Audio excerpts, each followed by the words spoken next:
April meeting of the City Council of Sandy Oaks is now in session. We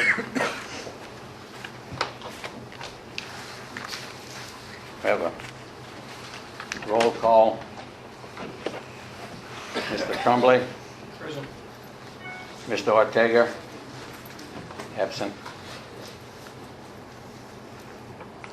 Mr. Gay. Here, sir. Ms. Ball. Here. Mr. Tomasini. Here. 4 present, 1 absent. We have a quorum.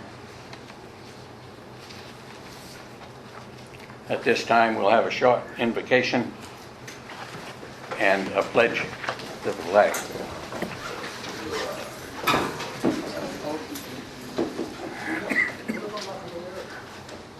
Our most gracious Heavenly Father, we thank Thee again for allowing us to come and do the business of this community. Be with us as we work diligently for these people. In Jesus' name, amen. I pledge allegiance to the flag of the United States of America and to the republic for which it stands, one nation, under God, indivisible, with liberty and justice for all.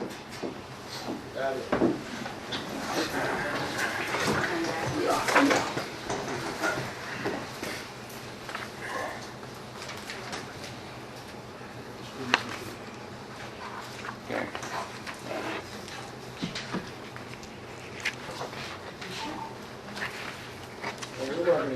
Charlotte, do you have that number again? Oh, no, that was the only one I wrote it on. Okay.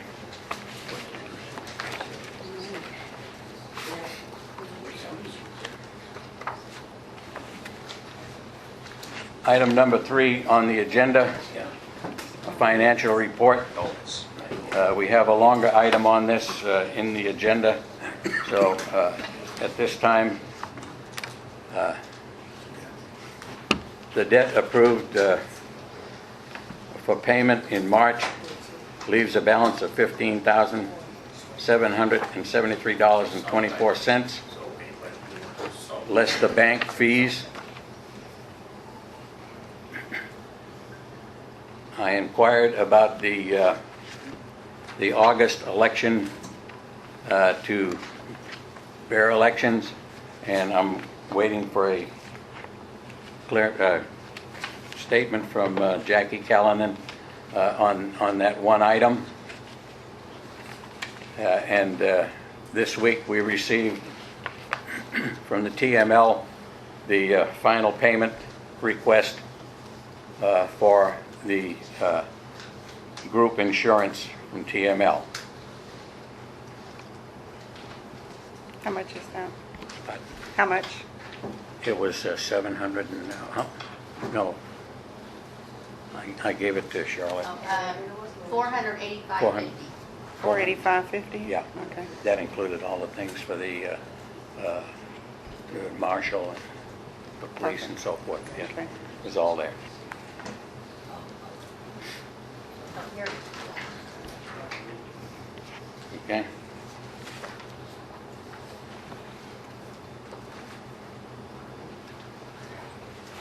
Okay, at this time, we'll go into item 4 on the agenda, citizens to be heard. Anyone coming up to speak will have 3 minutes.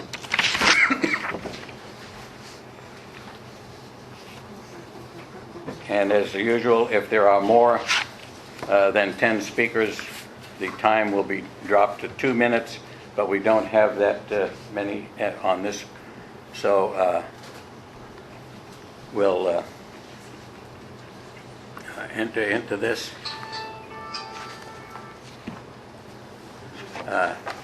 Catherine Rendall. Yes, I gave each one of you a little packet of papers.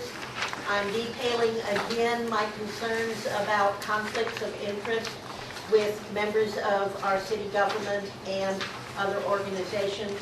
I'm hoping that each of you takes it seriously enough to read through it and have some thoughts about it.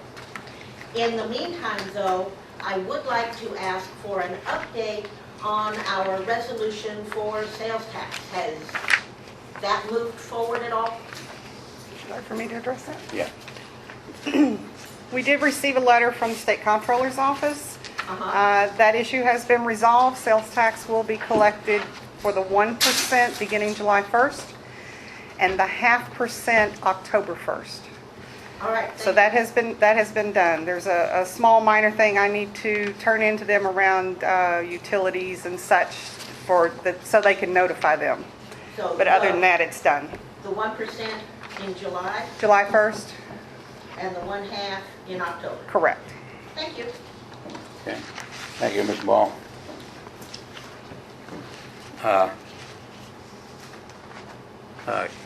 Catherine, is it Kathleen Lamoureux Riccio? Yes. First of all, I'd like to point out that Art Martinez de Vera is not here, which brings me to another reason why I do not believe he should become our city attorney. A, his agenda is pretty full. Between Austin, his city, and trying to be our attorney, he's been late, not here, or conference called into our meetings. That's the first thing.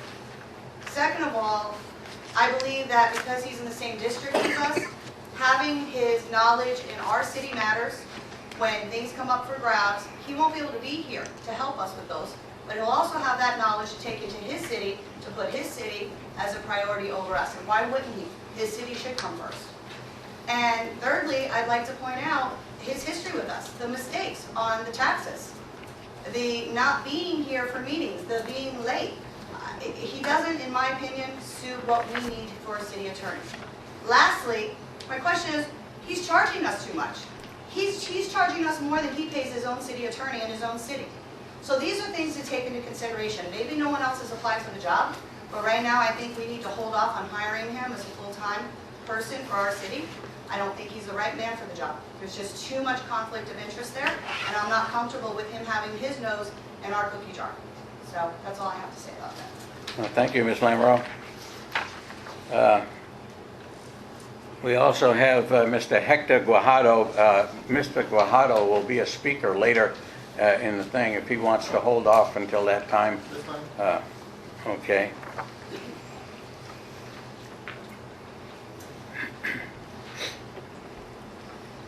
Item number 5, unfinished business. This item has got a lot of play here in the last couple of months.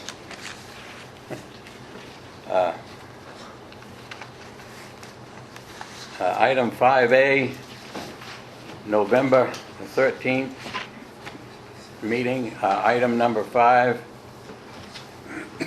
a resolution providing for an ordinance. Well, I can't even read that. Do I have one with bolder type? Here we go. Yeah.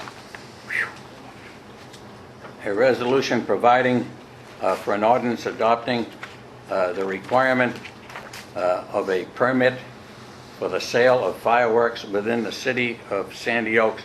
And the only reason I put this on here was it was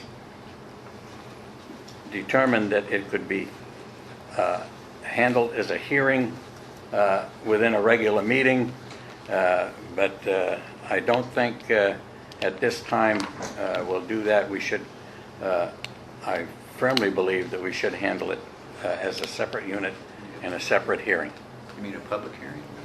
A public hearing is... Public hearing. But we have to We have post to that add, in we have to the post it. newspaper. That has to be posted, yes. I think we should get citizen input on this. Oh, absolutely. Well, I think we had didn't we have two different things? This was the permit and the public, Yeah. we can do the permit without the public's input. But the other issue was banning the sale in the city, Yeah. and that's the one requiring the public hearing. Yes. We need to do that quickly so as to have the hearing and get it passed. If we're going to take any action on it, it's done Yeah. before July rolls around.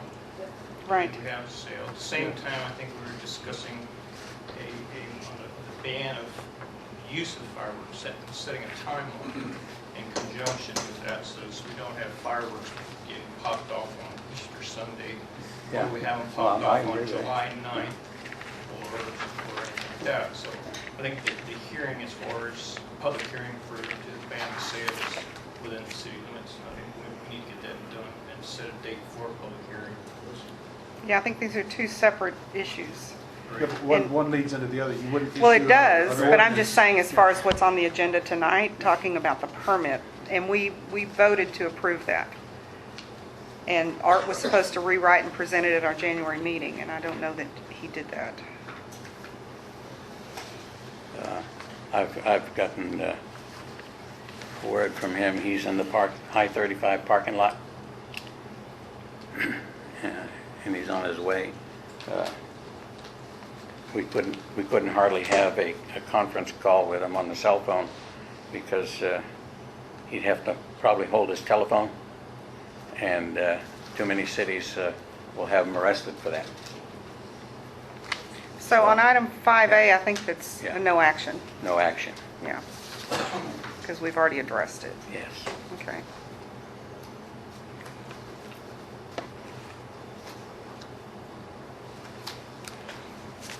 Okay, 5B, February 12th meeting, item number 12. Discuss additional franchise fees available, collectible by the city, and refer application process to the city attorney.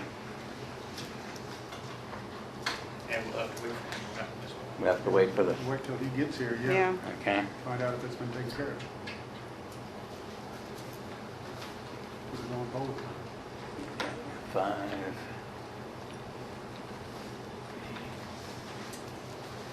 Okay, if he comes in before the end of the meeting, we'll get into that.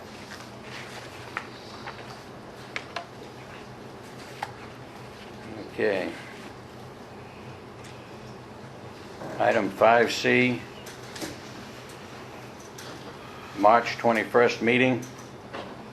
Item 4,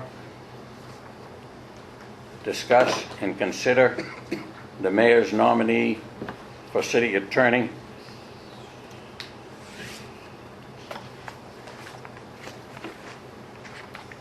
As you know, that there is, on this particular item, we have a vacant chair. And as was established in the first meeting of this council, that in event of a tie, I can become a voting member.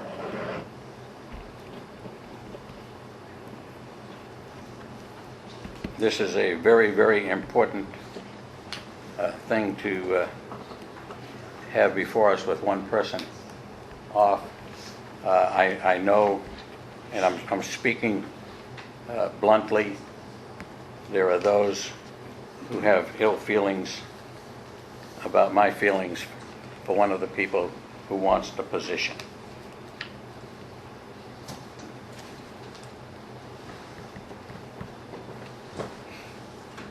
And at this time, it's my call as to who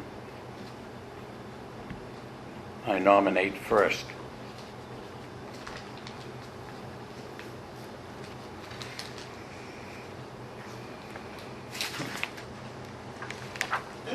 So, Excuse me, Mr. Mayor.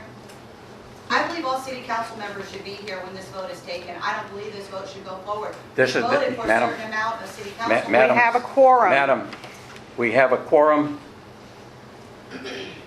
If a member of this council wants to make a motion, if they want to make a supplemental motion, or they want a table, they are perfectly willing to do that. And when they do that, all discussion stops on everything until the supplemental motion or the request for tabling is taken care of. And until that time, that's how it's going to be run.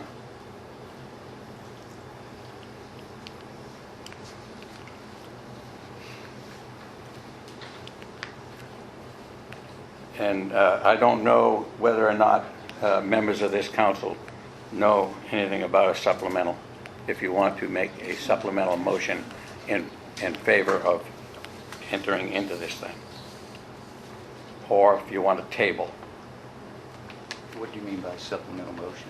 You can, it's an alternate motion to ask for this thing. In this instance, it's going to be the same as tabling until the next meeting.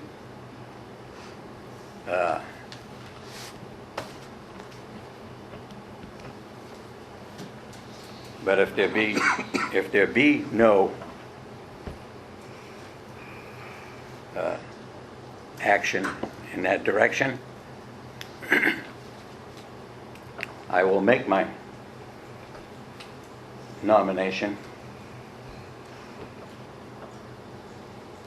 for city attorney for the city of Sandy Oaks. And at this time, it will be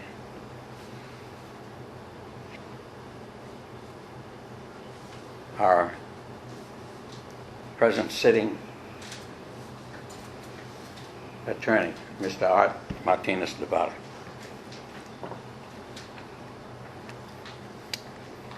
And if there be no discussion on that, or any other requests on that, Do you have nominations?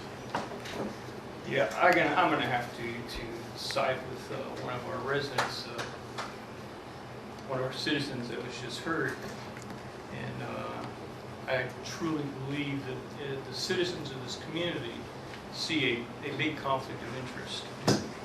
Not only the conflict of interest that I'm worried about, is also the fact that he is representing his city. He would be representing ours as well. So he would be privy to two sides of the coin, if you would, as well as what he's now doing in Austin. I just don't think he has the time to commit to us. I think there are several, there are at least 3 other candidates who applied who are fully qualified, able to handle our needs, representing other large cities in the area. And so I would have to suggest that we go with another applicant. I would not feel that I'm serving this community well as an elected official by accepting your nomination. I will have to second Mr. Tremblay. I mean, in addition to what the residents have stated and what Mr. Tremblay stated, there are still resolutions that have not been produced. There are ordinances that are incorrect. One that states that Von Army has approved our ordinance, which is incorrect, and there's not been any effort to make those corrections. The whole sales tax issue, we've lost half a year of sales tax revenue. The issue with the ballot being changed based on what was presented, that is so questionable to me. Involvement with SOPAC and WPPOA, I mean, the citizens in general, I hear it all the time. They do not want him as part of our city, so I have to second Mr. Tremblay. we have a second by Ms. Ball, but there was no motion made by There's Mr. no motion. Trumbull. I'm waiting to hear from the other council. Yes. Well, I don't know that and I don't know we can just blame Mr. Guevara for the city tax situation happened. I think I didn't ask him for help on how to do that, to properly go about doing that process, and I could have asked him myself on how that was done. So I have to take some responsibility for that too. But I don't know if anybody else here asked him for help on how No, and guidance on how to do Well, the that. guidelines clearly state that it is the city clerk who's supposed to do that, and at the time, we didn't have a city clerk. He was acting, it was defined that he was acting as the city clerk, so the responsibility is on him. I mean, No, I don't think that's true. If we didn't ask him for help on how to do that, but he's done it before, and he's the attorney, he should know these things. I don't know. I don't think he's supposed to have our completely best responsible. I've read through the resumes. I've actually studied them pretty intense. I'm leaning towards the Casan and Ortiz firm.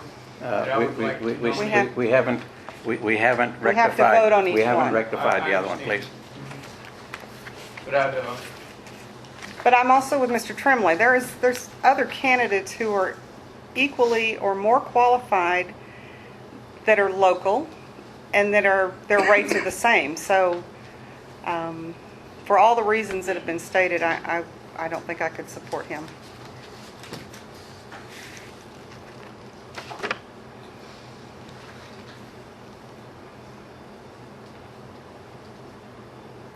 I'd like to make a motion that would disqualify Art Martinez as a candidate to fill the office of city attorney for Sandy Oaks.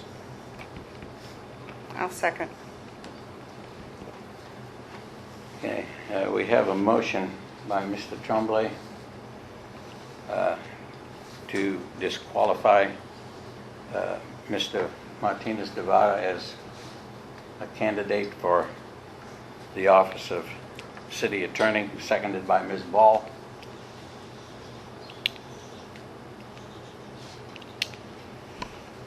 Are there any other discussions on that particular motion? I don't know that disqualifying him was what I really thought we needed to do.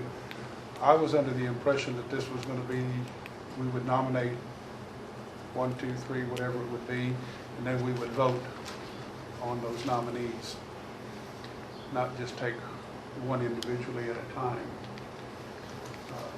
If we had 2 people to vote between, I think it would be a fairer system for the council to vote on.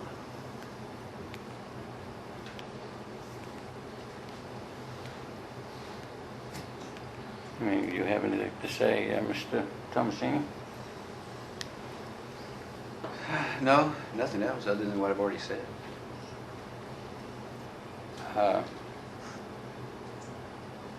To disqualify, my feelings on that is that to disqualify him as a candidate would indicate to me that why didn't we do this months ago? If We that- tried.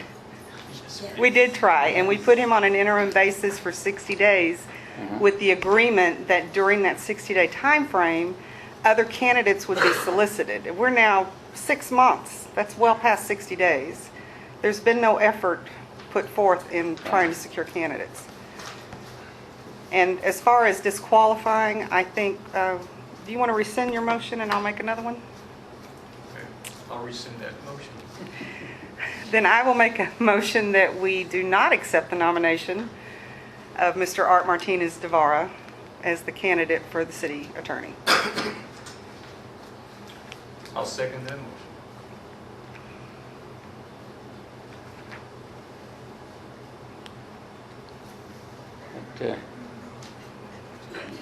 It's roughly the same thing. We didn't disqualify him. I would think that that's pretty much the same thing. And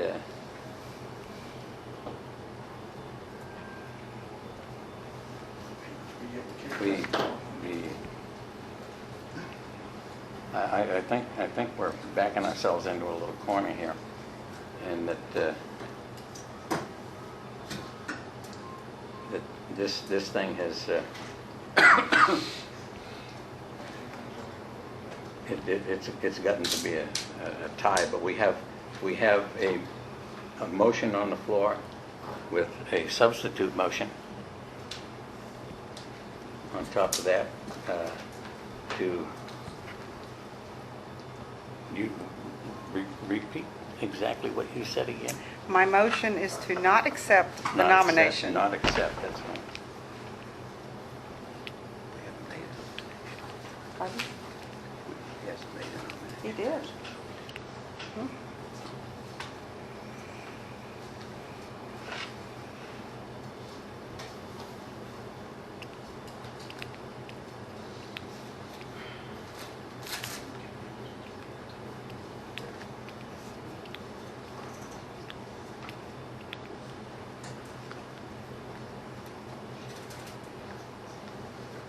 Is there Did you want any reasoning to go with that as to why not to accept? I think we did all that. Okay. We did all that already. Okay. Why do you want him so bad? I mean, we have plenty of other candidates that Well, I we should understand consider. that, and some of them are very, very good. They are. Yeah.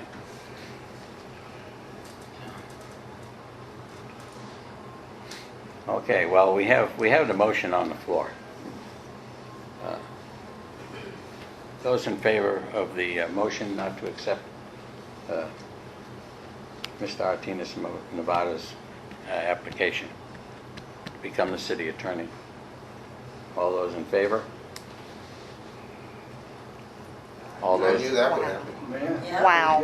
That's a setup for sure. Remember I knew that would happen. people? Isn't it convenient that a city council member was asked to not be here tonight? Yep. How bad do you want Martinez here? Matt, just a minute. Nobody wants Martinez, why do you want him? The entire city doesn't Just a want minute, Nobody sir. wants him, why do you want him? Just a minute, sir. I'm trying to respond to the lady in the back. Okay, Straight answer. straight answer. She cast an aspersion on the man who's not here without even knowing why he's not You don't here. have to divert to Because that. I don't. Why do you No, want Art no. Martinez so bad? That's the question. Why do you want Art Martinez? Straight answer. Because I don't think, Nobody else I wants don't, wait a minute. Nobody else wants him except you. Okay, then why don't you please be quiet and allow me to talk? Straight answer. See, there you go again. Okay. I don't think he's as bad as a lot of people think he is. You see? Oh my He God. doesn't think he's not bad. He's not here tonight. He's our attorney. He should be present. He wasn't here the last two meetings. Why do you want him so This bad? is Answer that. ridiculous. Why do you want him so bad? Just move on. Now, I want this place to be in order. I'm sick and tired. People just, So you don't want to hear from us? Oh, yes, I want to hear from you, but I don't want this place to get out of hand, okay? Just a straight answer, that's all. That's all we want. Just a straight I've answer. already given you my answer. Why do you want Art I've Martinez? already given you my answer. Nobody wants And- him. Because he's not as bad as they say. Is that the answer? Because he's not as bad as they say? Yes. That's not a good answer. To That's you, not even to you, considered. sir, that's not a good answer. No. To me, it's a fine No, answer. it's Okay. not the right answer. Tell us Okay, the well. truth. Why do you want him? Jim, let's just move on. We're gonna, that's, I make a motion that we table this issue to a different meeting, to another meeting. okay. We have a request for tabling this. So, wait, I don't know that we can do that. We've already held a vote.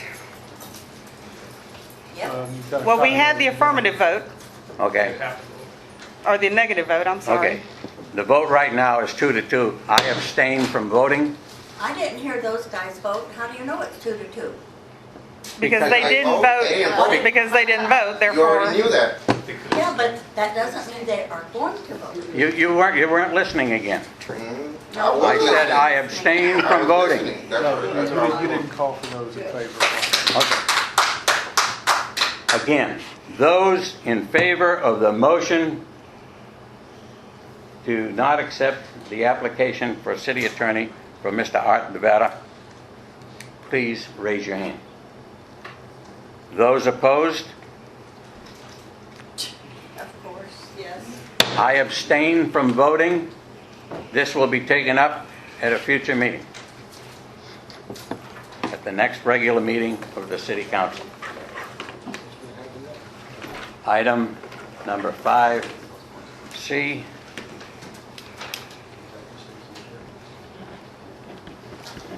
Is tabled.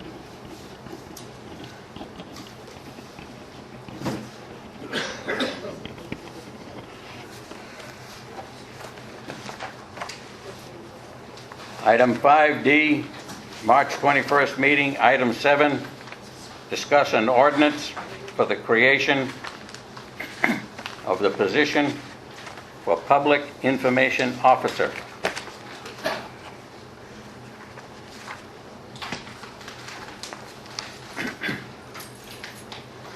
And at this meeting, Alderman Tremblay had suggested adding it to the ordinance for city clerk. And Alderman Tremblay made the motion for the PFO PIO. PIO, well, I'll be glad when I have my cataract surgery. The PIO duties be incorporated into the city clerk duties. This item should be considered after a positive vote to amend the ordinance number 2014-5 for city clerk.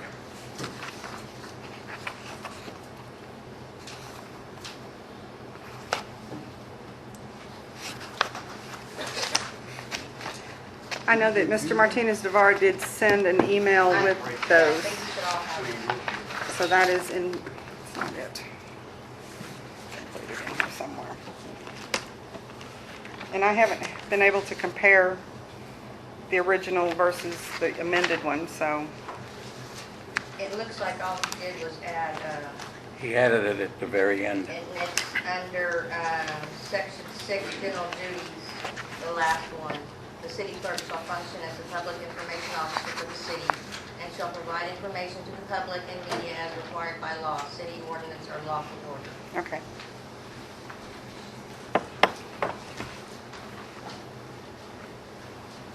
Okay, has everybody seen that?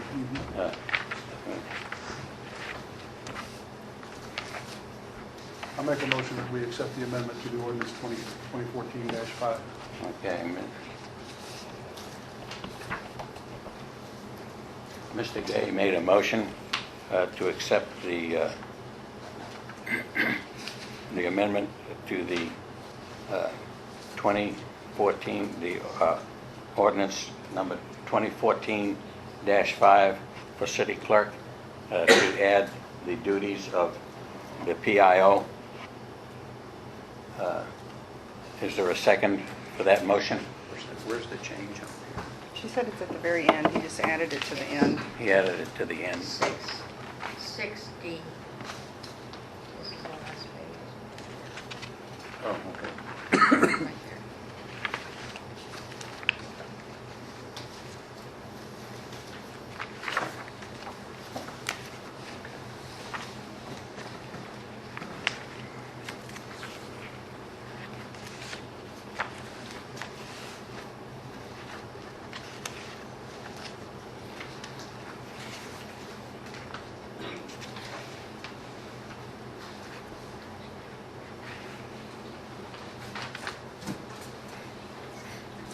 Okay.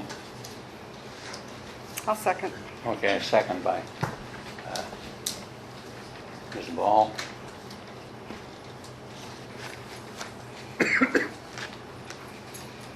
Any further discussion on this?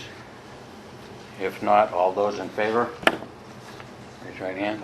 Unanimous.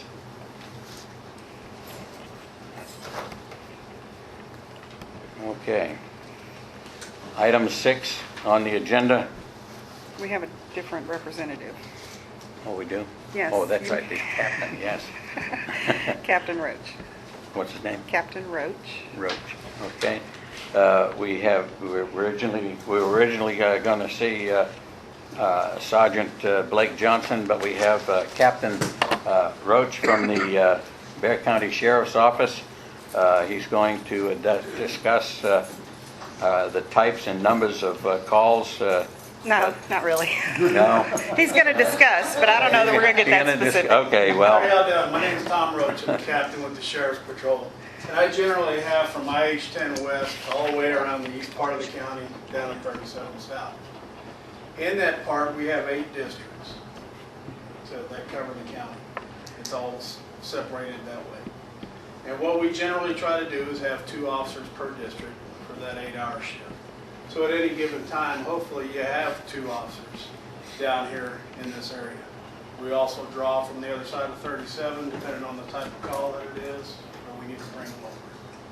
Now, it was a little unclear what was asked for us to come to your meeting and to address you. I know Ms. Ball had asked for some numbers.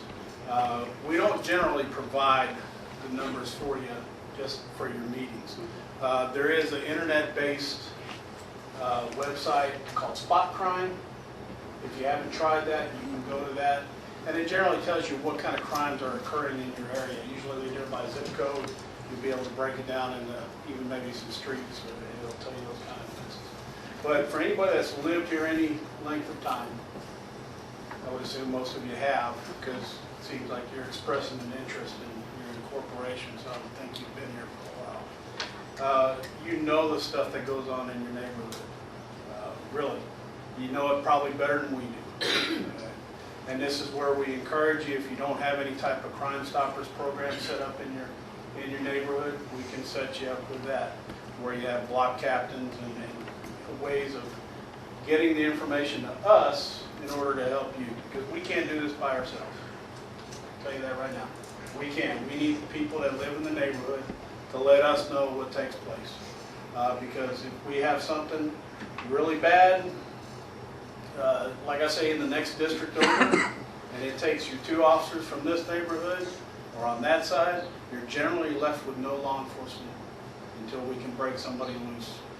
If we're handling a major accident on the highway, something serious happens, that's where we say we have to wait. We always press our commissioner's court for manpower. We're in the process of hiring more from the outside. Hopefully we get that in line where we get more manpower. But as you know, money drives everything, and a lot of times it leaves us out of court. You'll have anything, the types of calls, you'll have anything from verbal disturbances to the dogs barking, to the burglaries of the houses, the cars, the family violence issues that go on daily, regular assaults, thefts, you name it, you got it. You're not any different from any other city, subdivision, or even just a regular street in this whole county. Doesn't matter where you live, you're affected by it. Unfortunately, what fuels it is the narcotics, the drugs. Common denominator for everything that occurs, one way or the other. So that's what we try to do for you. Like I said, if you have questions in regards to how you can set up Crime Stoppers in your neighborhood, neighborhood cop watch program, we do have a cops program that we put citizens through. I just joined a Nextdoor app, and I'm working on getting my neighbors to join it as well. But I got an alert saying that the county sheriff now is with our app as far as what's going on in our neighborhood and a way to report to you directly through the Nextdoor app. I'm not aware of that. I'm not a computer guy. I'll tell you that right now. The joke with me is I still have a set of crayons on my desk. I got to draw pictures for a lot of people. But technology is great. If you have email lists, you know, on your block, this is part of, you know, the Crime Stoppers and the COPS program. If you have stuff to where you can let your neighbors know what's going on, best way to do it. I know we have a Facebook page. We do a lot of that off of Facebook, social media. You know, even if you want to make comments about the sheriff's office, if you have Facebook, you throw it on there, and we have somebody that monitors all that. So that's one way of communicating with us. Of course, generally, if you need to call dispatch, you know, the 335-6000 number, and you want to report something, but you don't want to be contacted, you can always just say, I wish to remain anonymous. You can always say that. What we like to ask for, though, is if you want to remain anonymous, just put a phone number and say, hey, can we call you on the telephone and get more information, because that helps us when we do get down here. So I guess I didn't understand that. Citizens can make reports online? Or they call into We don't have online reporting. So they have to call the When you 335-6000? call the 335-6000, let's say you want to report your neighbors having a large party down the street that you didn't get invited to. It's totally out of control, right? So you can call up the dispatch and say, hey, look, you know, kids party, neighbors party, but I don't want to be contacted. Just, you know, have a patrolman for either loud music, loud noise, people in the street, anything. Okay. We'll come down here and we'll take it. I have a question for you. Yes. Are you aware of any joint narcotics task force like right now, like between the city, the county, and y'all that are working anything, or that we could request? Because we got tell you what we're working on. It's a task and I know better than that. What I actually meant by that was we have a couple of citizens that are concerned about the amount of traffic coming in some of the homes here. You know, like a car shows up every 15, 20 minutes, goes through the window and then leaves. Is there a place where we can report that to a Sure. joint task force so that y'all can look at it? It'll be, Well, actually, I think the incident, the individual that you're talking about, I did take that information and I sent it to Chief Hamilton, okay. and he said he would address it, and I have every confidence that he did. What generally happens if you have stuff like that, you can call our dispatch number and you can ask to be transferred to the narcotics division. We do have task forces in Bear County that we work with. We do have guys assigned to DEA. We have guys assigned to a South Texas drug task force, all kinds, but our county office alone can take care of that. When we start involving federal agencies and our task forces, is because we're looking at a large quantity of drugs, something really organized, big network, and that's why we bring them in, because then the feds have that blank check, and we can just write, we can do that, we can spend the overtime, we can come out here and do all that. Okay. So our county narcotics can take care of those issues. Yeah, and I fully understand that a lot of this stuff takes time because you have to build cases and what have you. Right. And it's not going to be an overnight thing. And the citizens really need to understand that because, let's face it, you don't go in and make one case and bust it, and then that's the end of it there. You've got to really try and work hard at getting these people. Right, drug cases do take time. Again, it goes back to what fuels everything that's going on is the drugs. So we all use informants. Everybody knows that, even just from TV alone. We all have them. They do provide that information. And sometimes it's just a matter of putting somebody in the neighborhood and do things that way. So yeah, I encourage you, like I said, we can't do this alone. Plain and simple. We need the community's help, we need neighbors' help, in order to do all this, to do our jobs effectively. That's how we're able. Can you get some information to us on the Citizens on Patrol? I can. Okay. I do have your email address. Perfect. And I will put you in touch with the sergeant that was supposed to be here. Because he heads up our COPS program, Directed Patrol. A lot of that is if you have a problem with neighbors, we try to come out and mediate. The district officer is going to come out, he's going to take the report, see you later, because I got 20 more calls. We have units that will come out here to try and get to the root of the issue, try to resolve it, because y'all have to live next to each other. People aren't going to sell their house generally because they're not getting along with their neighbors. So we want people to get along, so we try to help you, send a resolution center, somehow or another to resolve your complaints. Do you know, would the sheriff's office also be available to help us as we build our marshal's position here? I've been on this side of incorporation where I live in Comal County. We did the same thing. So I know what y'all are going through. Standing back there and seeing what takes place, I got it. I understand it. I think y'all adopted Robert's Rules of Order? Yes, we have. Okay. First thing. If you like coming to city council meetings, get familiar with that, because then you can address your issues in a legitimate manner. It works out really good, and things don't get out of hand. But in answer to your question, in helping your city marshal, we're always here to help. Now, it's going to have to be established. You'll have to understand that we won't enforce your ordinances. Right. Stuff like that. So if you come down here and you have ordinances for your city and you call the sheriff, unless we're contracted, if you have a contract for law enforcement services to where the city will pay the county to have a deputy to put a car down here, that's something that hasn't been done for us. I know other counties can do it, other cities do it for contracted services. We can't help them to an extent because when like I said, if you've been living here for any length of time, this is a busy area, plain and simple. It's one of our busiest districts for me on this side of the county. I have one straight in the middle right off of Walsham Road, and then I have one far north off of Bill Birdie and TPC. And these three are the busiest areas. That's what consumes most of our time. So to say that you'd have a city marshal that's going to come in here and solve all your problems on a 24/7 basis, that's not going to happen. You're still going to rely on the sheriff's office for a while to. Do you categorize your calls like for dog bites or dog calls, do y'all keep those separate? And can you bring those up for a number at some time? We prioritize our calls, and yes, if you want to know how many dog calls, it's a matter of going through the analyst, like I said Okay. earlier, in regards to that. The county now has their own animal control. Before, we used to contract with the city of San Antonio for their animal care services, and 2 years ago, I think it was, that the county decided to have their own animal control. I was told by a sheriff that I called a couple weeks ago about a dog that looked suspiciously rabid to me.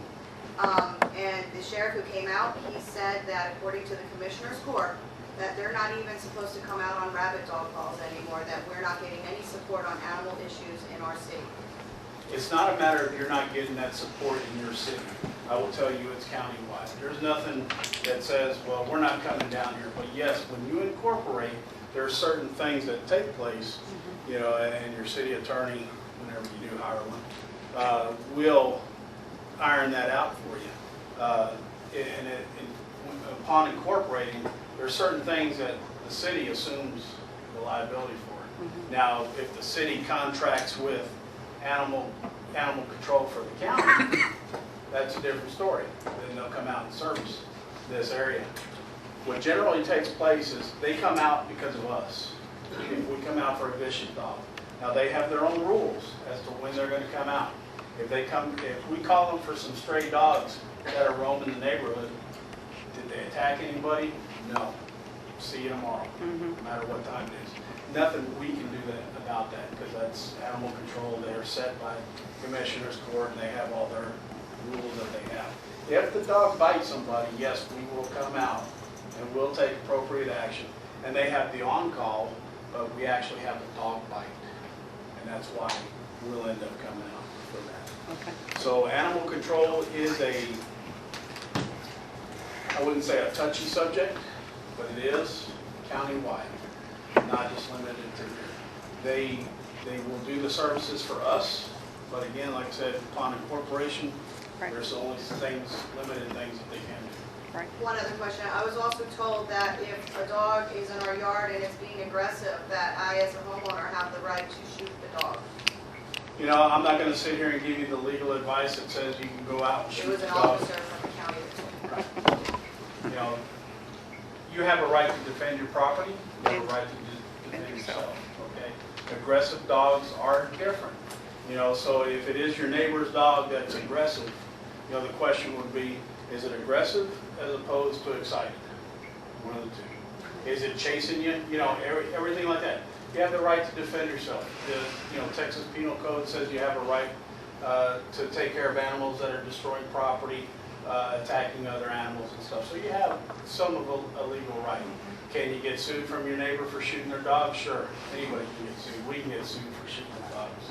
You know, but that's what takes place. Okay. What do we do about this problem? I mean, you don't have dog bite cases because everybody's afraid to walk down the street without getting attacked by a dog.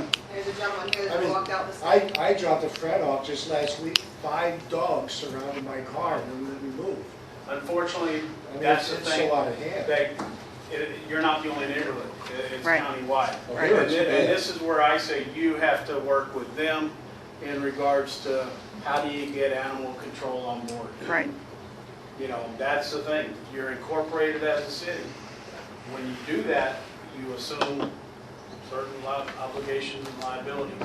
So to sit there and say that nobody's here to help you, that's not fair. We are here to help you. We'll do what we can, but there are limitations as to what they can do with those dogs. So, And we are addressing animal control. It's Yeah. as you know, it's a long, tedious, difficult process. it is, and I'll give you the brief history on that. I don't think the county thought it through when they said, hey, we're going to form our own animal control, because they didn't really give them the funding that they needed to get the stuff off the ground. And that's just Right. the blunt truth. And Right. it put us behind the curve, and it puts us in the spot because who do you call when you got the dog? Right. Us. We can't always come out and shoot a dog. Can't do that. Well, Well, thank you. you just stand there and wish you. Yeah, Give 'em help. Like I said, you have the right to defend yourself and your property. I'm not Right. going to sit here and tell you that you supposed to sit there. And Now, dumping of animals is illegal, so if you happen to see somebody dump a dog or a cat out of its car and you get their license plate, is that something you will follow through if a citizen Sure. reports it? You know, we can come down, you call, we make the offense, what's called an offense report, incident report, and we'll forward that to animal control, or if we do it, if it's a cruelty case, we'll just forward it to our investigators. And again, we prioritize things, okay? Gentleman here, hey, just shoot it, got it, okay? So you can see where it sits on a priority level with some folks. Before I came back to patrol, I was in our criminal investigations division for 12 years, okay? And I can tell you, we take on average about 18,000 cases a year among 30 investigators, okay? So we do have to prioritize, you know. So that's where you as citizens feel like you're left out in the cold because there's nothing to do with it. But you got to understand human life over, quality of life issues is what y'all are concerned with. And that's what we try to address by hooking you up with the right people in the neighborhood. Okay. Well, thank you for coming out. All right. I appreciate it. Thank you, sir. Good luck to you. You're welcome to stay. I don't know if anything's going to get any more exciting. Okay, well, thank you. All right. Okay, It's called dinner. item number 7 on the agenda. Same person. A representative from the ESD 6 will discuss types and numbers of calls in our city and any operational changes. Okay. Well, Could you introduce yourself, sir? yes, sir. I'm Assistant Fire Chief Rob Rodriguez with Burke County ESD number 2. We're Emergency Service District number 2. I'd like to thank the Mayor and Council for asking me to be here. And this is a breakdown of our call volume for the month of April and also for the year, for the current 2015 year. And as you can see, a lot of our calls are medical calls. And some of the things, so I understand y'all's concerns with the dog bites and things like that. We do run on those. Yeah. And we probably average about 3 to 4 dog bites a month. Wow. You know, so one of the things that I see mainly of around this whole area, which I don't understand, is cookies. So, They breed. and, yeah, and I'm just talking, it's like the whole south side. Yeah. You know, it doesn't matter what area, there's a lot of pit bulls and you're driving down the street and you got 3 or 4 dogs chasing you. Mm-hmm. So, completely understand that. Like I said, we're Emergency Service District number 2. We are located, our main office and everything's located out by the Seaway area. About 2.5 years ago, ESD 6 contracted with ESD 2 to provide fire protection for this area. And we've been doing that now for about 2.5 years. We're 90 members strong. Currently we have 90 members, 40 full-time firefighters that work 48, 96-hour shifts. And then, so they're on 2 days off, 4 days on, 2 days off, 4 days. And then we have 40 part-time personnel. And most of the 40 part-time personnel that work for us also work full-time at other fire departments. That could range anywhere from Canyon Lake, City of Selma, the Braunfels Fire Department, Seguin Fire Department. We have a lot of individuals that work for San Antonio Fire Department, Houston Fire Department. So we're a very diverse fire department as far as a lot of good information coming in, us trying out new things.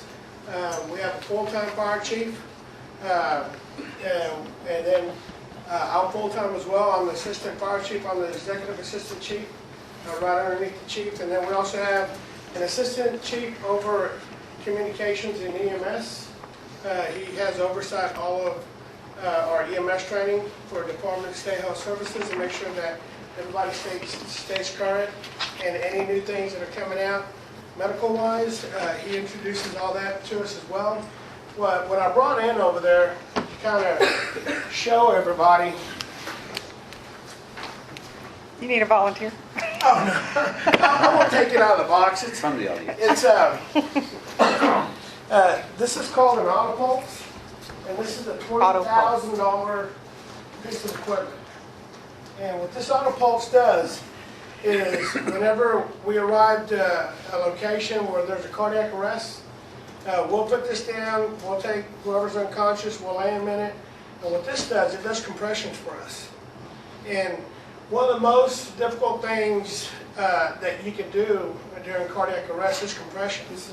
And as you get fatigued and you get tired, you're not doing effective compression. So this thing delivers effective compressions all the time. And you can transport the patient. Yeah, and we will transport, and then I will send a firefighter with the ambulance to assist those medics, and also to retrieve this machine. Now, did I understand correctly, there's 2 of those units at this, the ESD 6 location? We Are 2 available? Right now, we have 3 that we purchased almost a year ago that we have on the other side of the district. We're trying to obtain 2 of these to place on this side of the district. Okay. So all our units carry AEDs, which is automatic external defibrillators. So all our units have those. About at least a third of our members are EMT intermediates or paramedics, so they can provide advanced life support. And we're always trying to improve our services, whether it's on the fire side or EMS side. And as far as staffing goes, on a daily basis, if we're fully staffed on this side of the district, we have 2 stations. We have one off 1604, right past Campbellton Road. And then we have another one off Pleasanton Road. And then we're fully staffed. There's 3 firefighters at each station. Plus, we have a safety officer. He's a full-time training fire chief.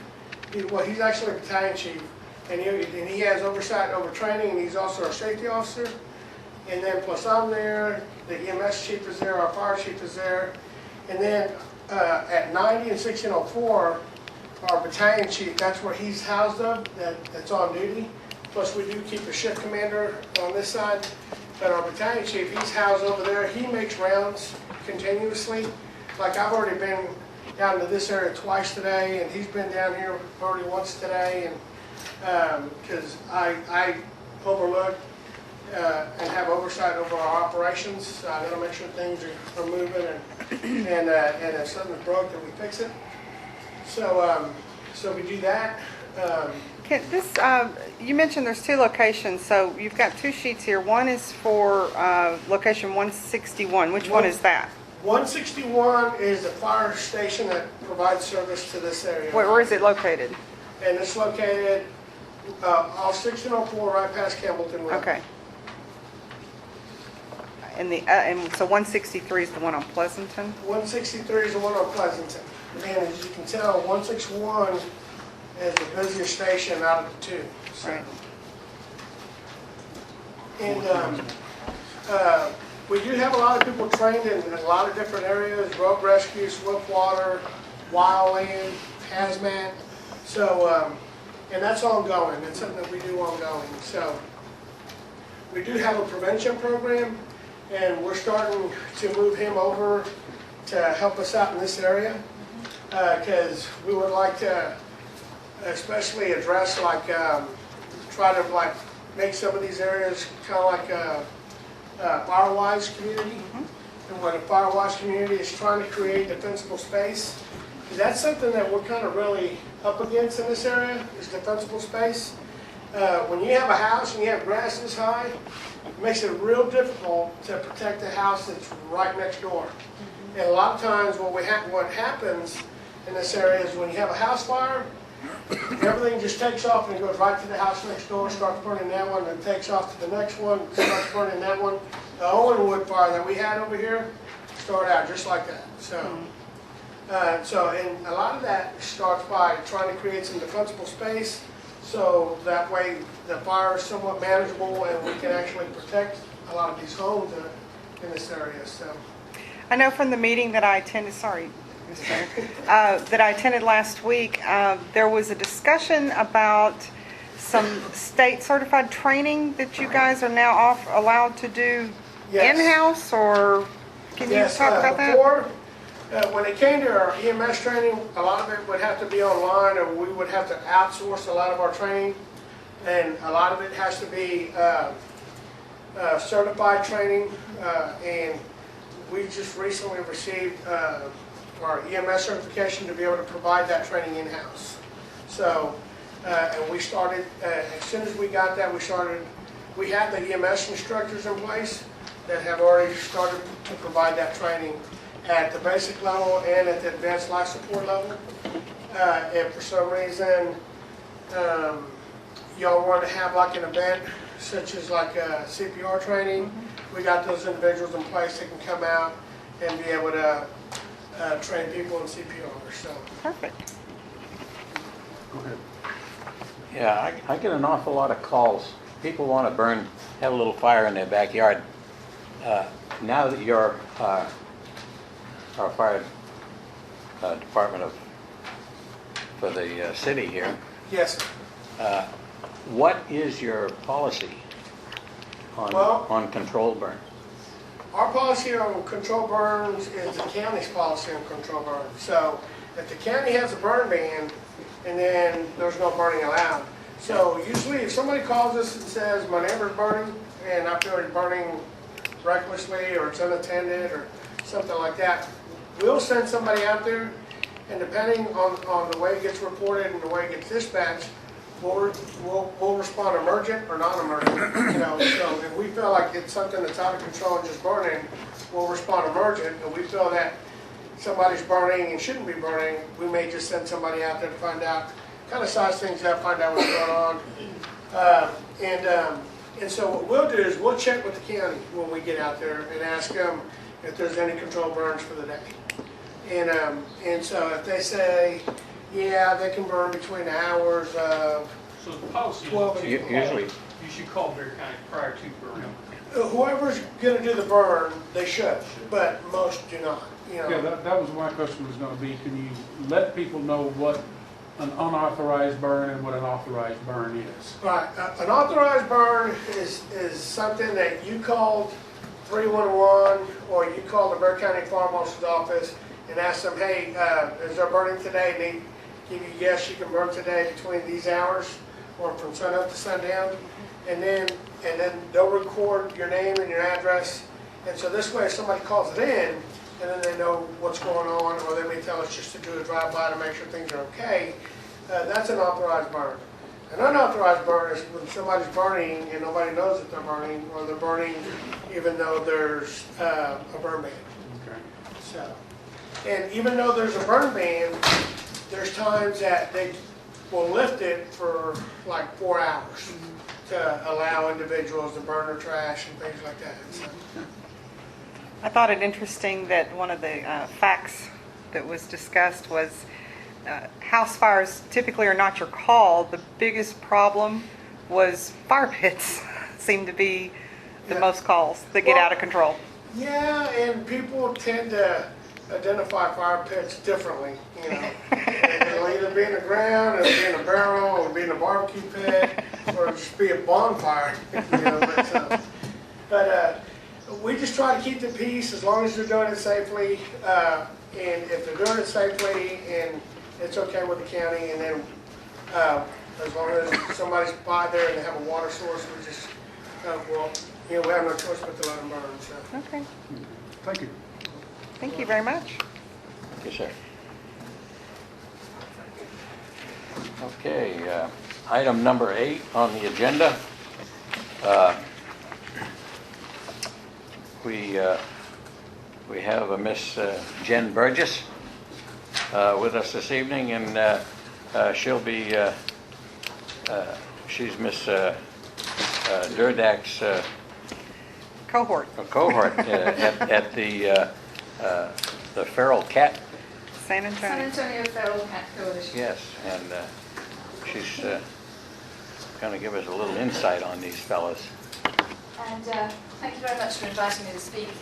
I can see that you've got an awful lot on your plates with developing this, and I don't know some of the history here, so I don't know, for instance, from the point of view of your ordinances and animal codes, what you have adopted, whether it is the Bexar County animal codes or whether there's something separate.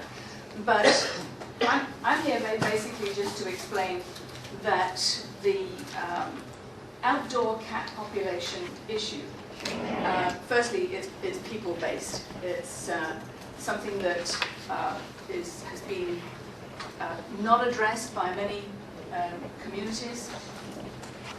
And if you don't address the problem, then it just gets worse. It's as simple as that. You can address it in different ways that will actually solve the problem, or you can address it in some of the ways that have been used for the last 50 or so years.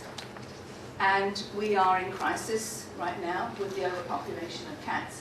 So that says that the methods that have been used in the past haven't worked because the overpopulation of cats is at crisis point. So with the foundation of the San Antonio Feral Cat Coalition in 2004, we started work to bring to the citizens the method that actually does work, and that's what we're all about. The trap, neuter, return method of controlling outdoor cats takes into account the behavior of the cat.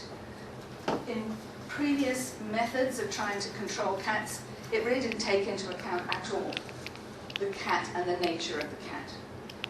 So for a long time, the same old methods have been carried on, and the same old problem keeps on happening. The cats are multiplying, and people are complaining, and people are yelling at each other, neighbours. Those who feed cats are being yelled at, and so on. So this is a community problem. It's a really, there is no one agency that can actually solve this problem.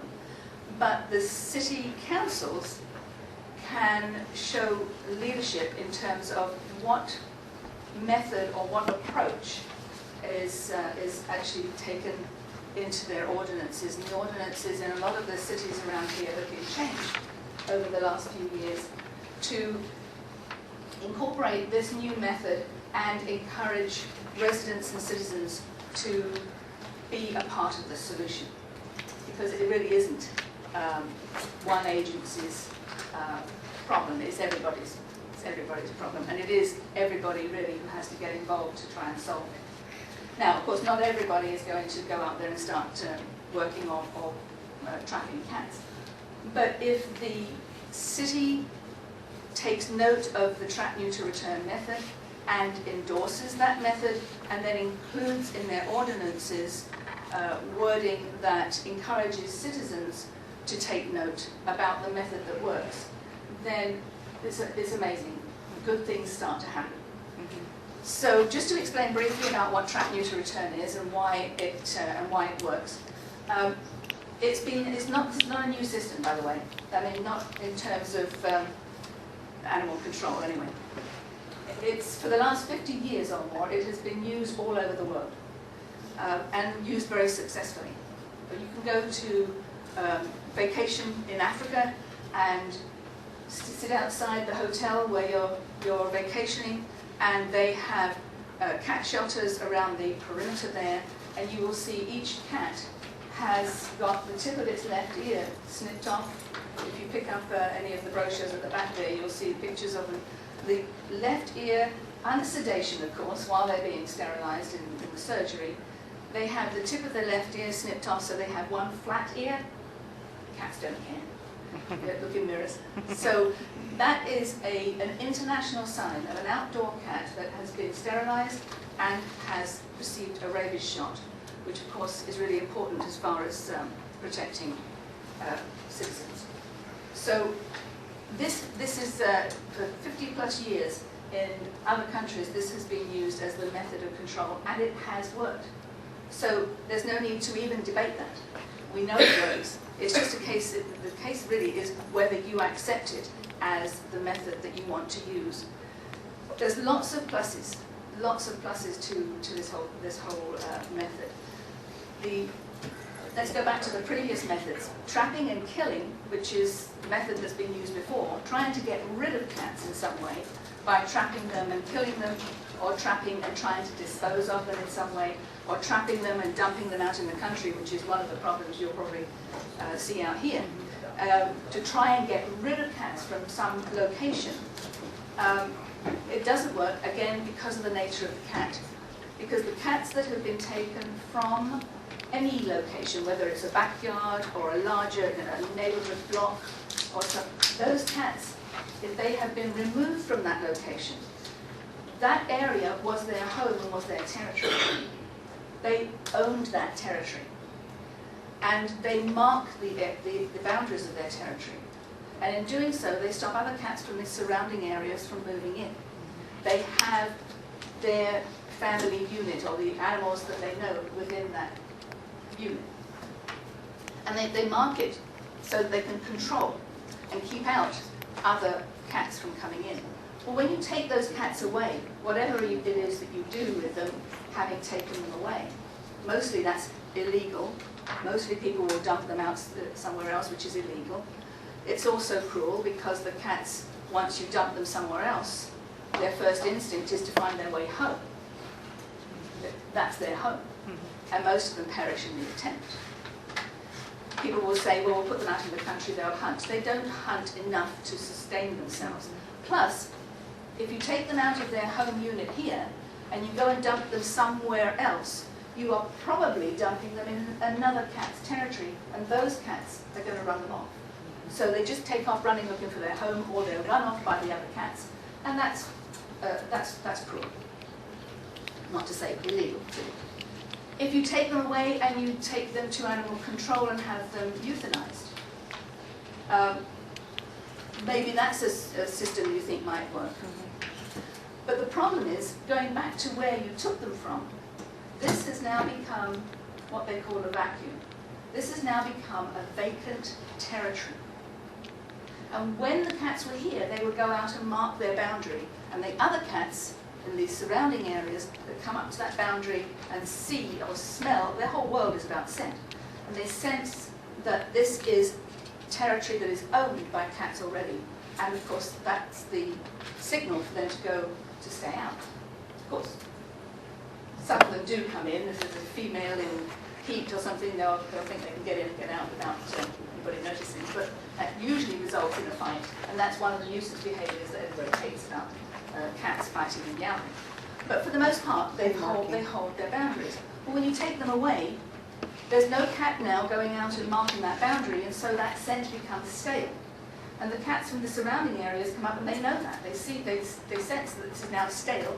This territory is now available. And they move in. And so a few months later, somebody says, oh, well, let's get rid of all these cats again. And they do the same thing. It now becomes vacant territory, and more cats move in. And it keeps on happening. All you are doing, basically, is trying to bail out a boat that's got a hole in it. And you keep on doing it, and you keep on doing it. So, isn't it better to adopt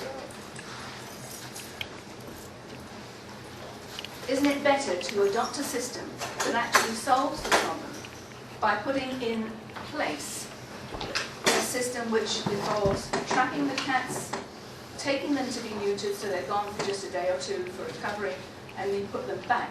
They continue to mark their boundary and keep other cats from moving in, and that area of cats now is not having litters of kittens, and so the numbers go down gradually through natural attrition. The cities that have taken this on board have changed their ordinances to address this. People who are feeding the cats are not called owners. These are outdoor cats, and the people are called caretakers. That makes them, they are not subject to the same licensing laws and so on as owners, because really they're doing a community service. They are helping animal control who cannot possibly control this overpopulation problem on their own. So it becomes a joint effort with the community, with people taking this into their own control themselves, doing their own backyard. And if every backyard is controlled in this way, then the system is gets better. It's not a perfect system, not by any means. But the problem with not doing this is that it is going to get worse. There is absolutely no question about it. Could I ask you a question? Can I just finish? And then, yes, certainly there will be time for questions. So if you adopt this in your development of your city here, then what you need to be doing is adopting this and putting this wording into your ordinances to endorse and implement TNR. There's lots to it, of course, and there's how does it get funded and so on. There are grants for municipalities. There's the money, for instance, that you would otherwise be spending on euthanizing animals, which is what the current money is spent on. And the general consensus is that it costs around $100 to go out and pick up a cat and keep it, or any animal, keep it for the required amount of time. Then with cats, usually because they're feral and they're not, these ones are very often not adoptable, they're euthanized and disposed of. About $100 per cat. Well, you can spay or neuter through one of these low-cost clinics, about 3 cats for that. And also, by putting them back, they are controlling their territories and the numbers gradually go down. That's the whole point of trap, neuter, return. If you don't, and if you just keep on trying to do the old methods of trapping and killing, as I said, the system doesn't work because of the nature of the cat. The cats keep on reproducing. In fact, if you take away a group of cats from one area and get rid of them, when the cats from the surrounding areas move in, they actually reproduce slightly faster to fill the void. So it's almost counterproductive. Can you speak to the number of offspring from one? Yeah.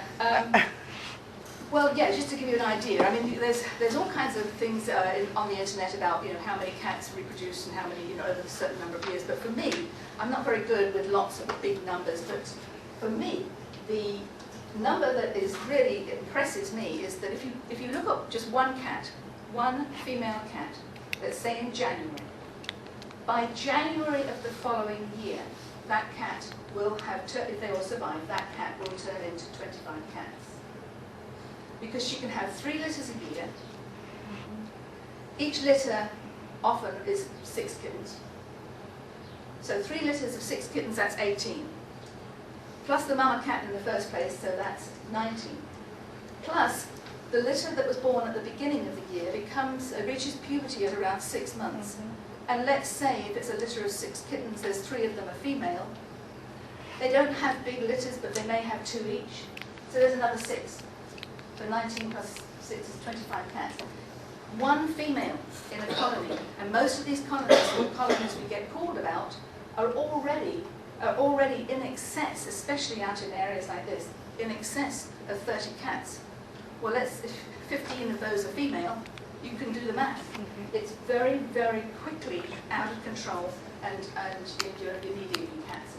And then, of course, once you've got out of control, it's a bigger job. But no job is not worth starting, because you can't go backwards, you start from there. We had one guy who called us, he had 300 cats in his backyard. Now, I thought he was exaggerating. We went out there to have a look, and I thought, no, it can't be. He backed onto forestry. And so we went out there to take a look and see what we could do. And I thought, well, if it's 100, he's just saying, I've got hundreds of cats out here. But we went out at feeding time, and it was like something out of the Stephen King movie. All of the bushes and trees are moving, he's popping cans, and these cats are coming out of the forest. And it took us 2.5 years to get control of that colony. Wow. But we had to start somewhere. And now that colony is controlled, and the numbers have greatly reduced. And just on a personal note, down on the east side of San Antonio, I started work on a group of cats that turned out to be, by the time we finished, it was 60 cats. About, even numbers, but about 20 of them were kittens. Many of them were so diseased we had to euthanize. It was a humane thing to do. About 20 were friendly and adoptable, so we got them adopted. And about 20 were pretty wild and not really adoptable in the normal sense. So those were the 20 we put back to continue to control their area. Those 20, after we had volunteers and residents who fed and watered them over a period of years, that we're down to 1 cat now. Wow. And that 1 cat still patrols his boundary and keeps other cats from moving in. you know, there's the occasional one that, you know, a resident moves in and lets their cat out and it's not been sterilised, and so we pick that up and get that done as well. But, you know, for the most part, there's an oversight in controlling it. So does your organization work with, like SPAY-SA as an example? Yes, we actually subsidise. Right now, we subsidise 5 clinics. We raise the funds, we write for grants, and we subsidise the 5 clinics in and around San Antonio, so that they can afford to give, you are Bexar County, right? Yes. Yes. So that they can afford to give Bexar County residents a reduced cost spay or neuter surgery of $20 per cat. That includes the rabies shot and the ear tick. But in order for you to qualify for that as residents, and I'm not talking about the city now, because the city would have a slightly different program which would be funded by the city.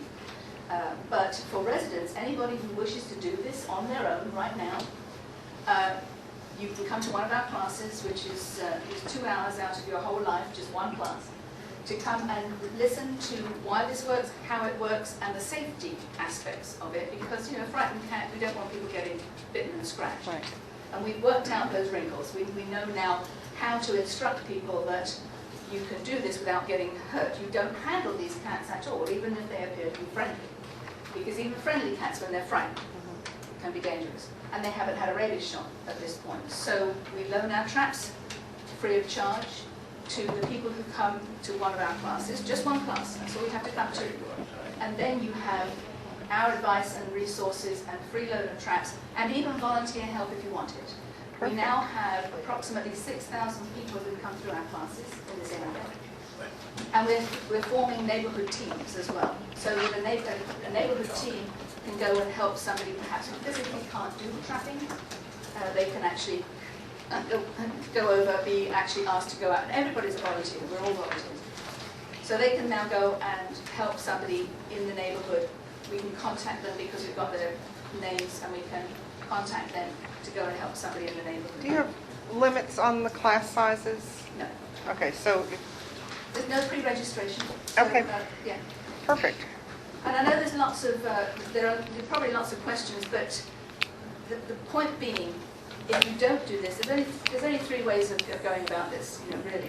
You either do nothing, you continue with the old method that hasn't worked, or you adopt a method that has been proven to work. And there's lots more information about it, but I just wanted to give you an oversight, because you're forming now, you're writing new ordinances. I'm not sure what ordinances you've adopted, but it needs to be addressed. And specifically, the problems generally are around apartment complexes and urban areas, businesses, and of course businesses benefit, well, lots of places benefit Rodent control. by having a few cats around that are sterilised, that are not going to keep bringing you kittens, because they keep the rodents away.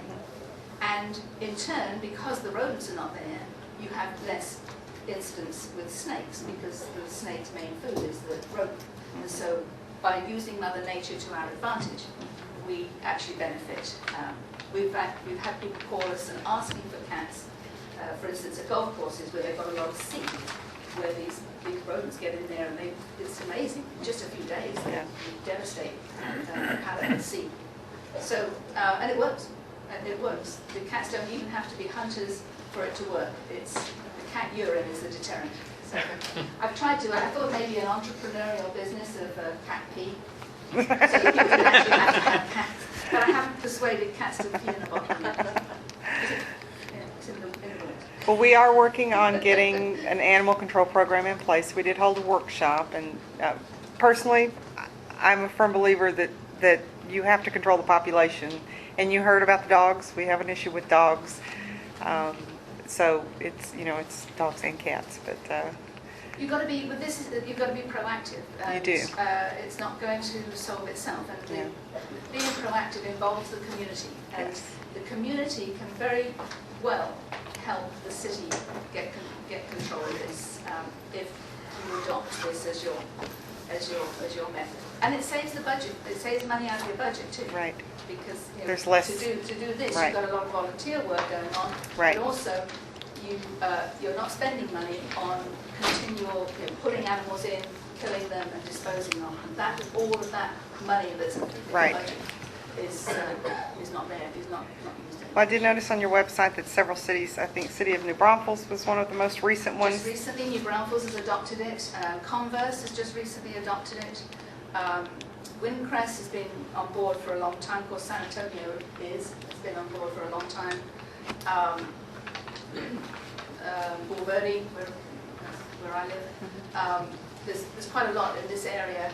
I usually had a slideshow with all those listed, but another thing we can do as well, if you decide you want to adopt this, is we have classes already scheduled, 4 or 5 a month. There's about 4 or 5 a month, and there's a list on the table at the back there.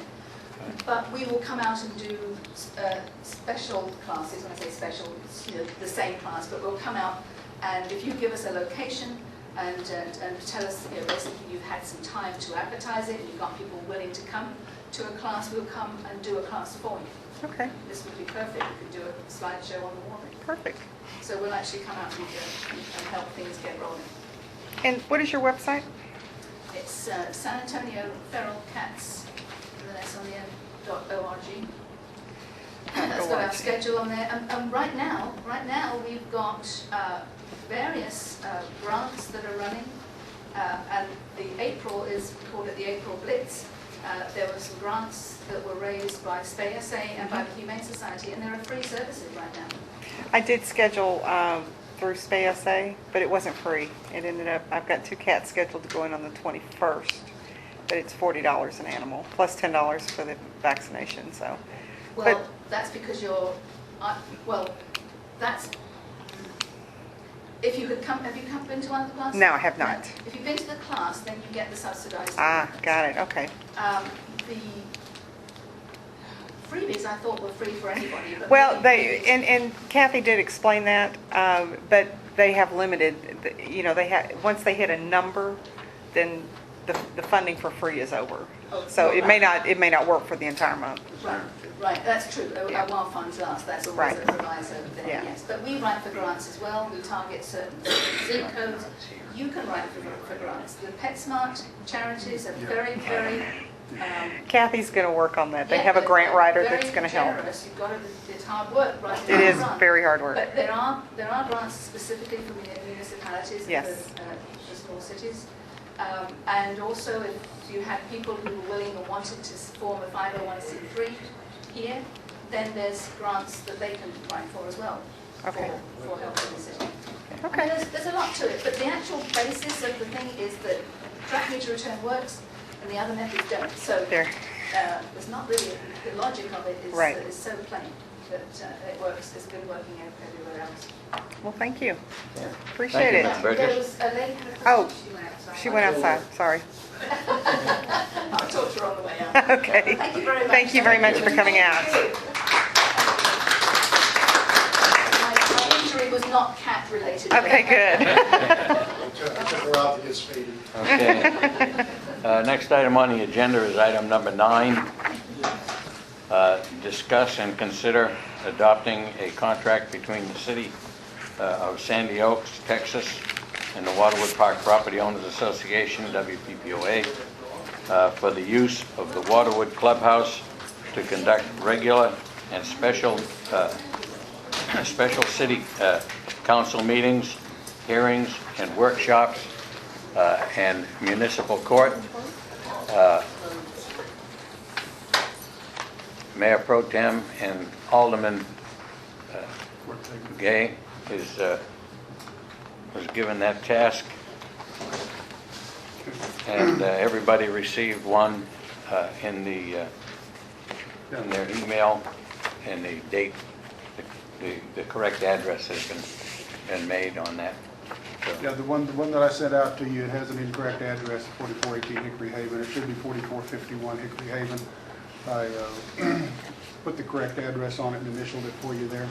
The other thing that needs to be put on there is the date that we exercise this agreement, and of course the address that is going to be used for Waterwood Park Property Owners Association. I didn't know what address they were going to use at this time. 4451.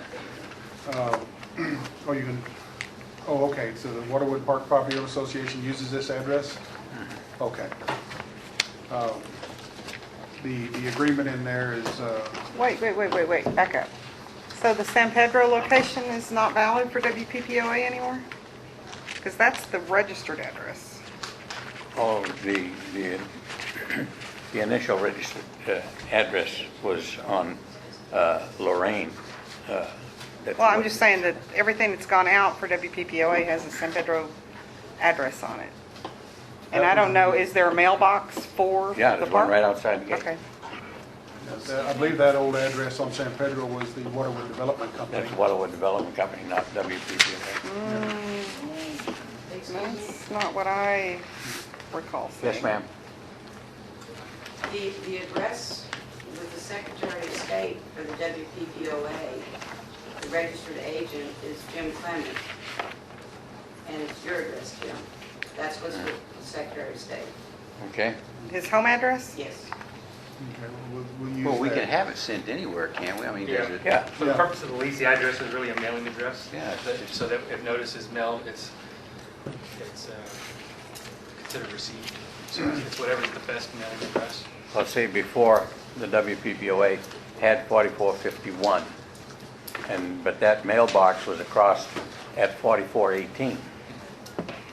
That's because the caretaker lived in 4418, so they had the mailbox in front of their house. When they left, they took the mailbox down.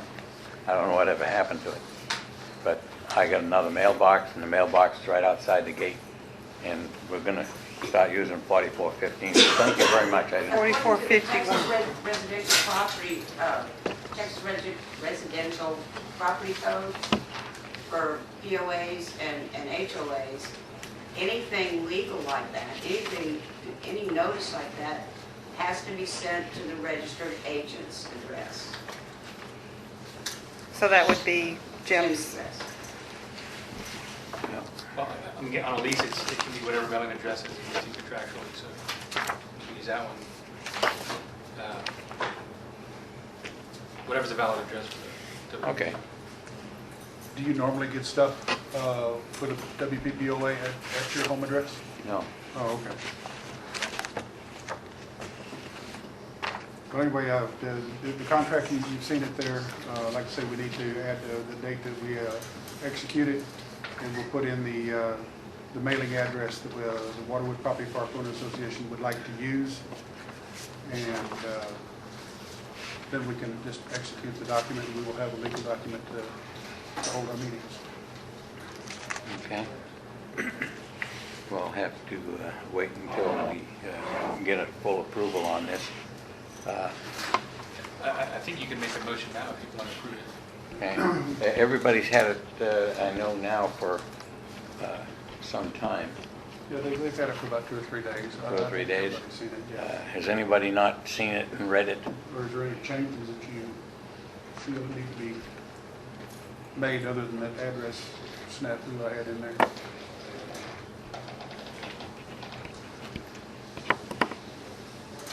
I didn't read through all of it. A lot of it is taken from the original one that was supposed to be with Waterwood Development Company, but was mislabeled months ago and said property owners on it. It's very similar to the one we had then. It's very short. If you like, we can go through it pretty quickly if you like. That's fine. Okay, again, we start with the date. Landlord is the Waterwood Park Property Owners Association. The tenant is the city. The premises is this premises, Waterwood Clubhouse. The consideration for the lease is $1 per meeting. It's an annual lease. Begins on April 1st of 2015. Either party can terminate the lease with 30 days notice. The lease is that the property should be used by the city of Sandy Oaks for regular and special city council meetings, public hearings, municipal court, or other official city events. We have some definitions of landlord, tenant, and essential services.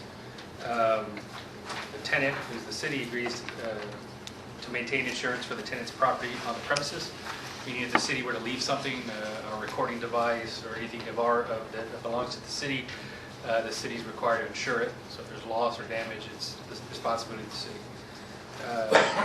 The tenant agrees not to, and that's the city, we agree not to use the premises for any purpose other than that stated in the lease. So we can't rent it out for a wedding or anything like that. To create a nuisance, to permit any waste, to use the premises in any way that is hazardous, to change the locks or the lock system, to assign a sublease or to assign the lease to another party, allow anybody to live on the premises or to use the premises as an office.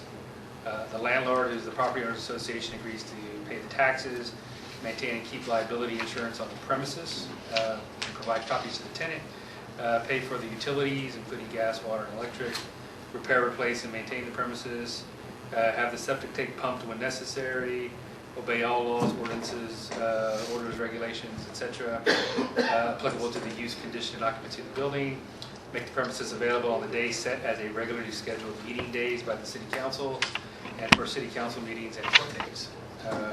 Allow for the scheduling of special meetings and public hearings on the dates and times requested by the city, provided that the premises is not already reserved.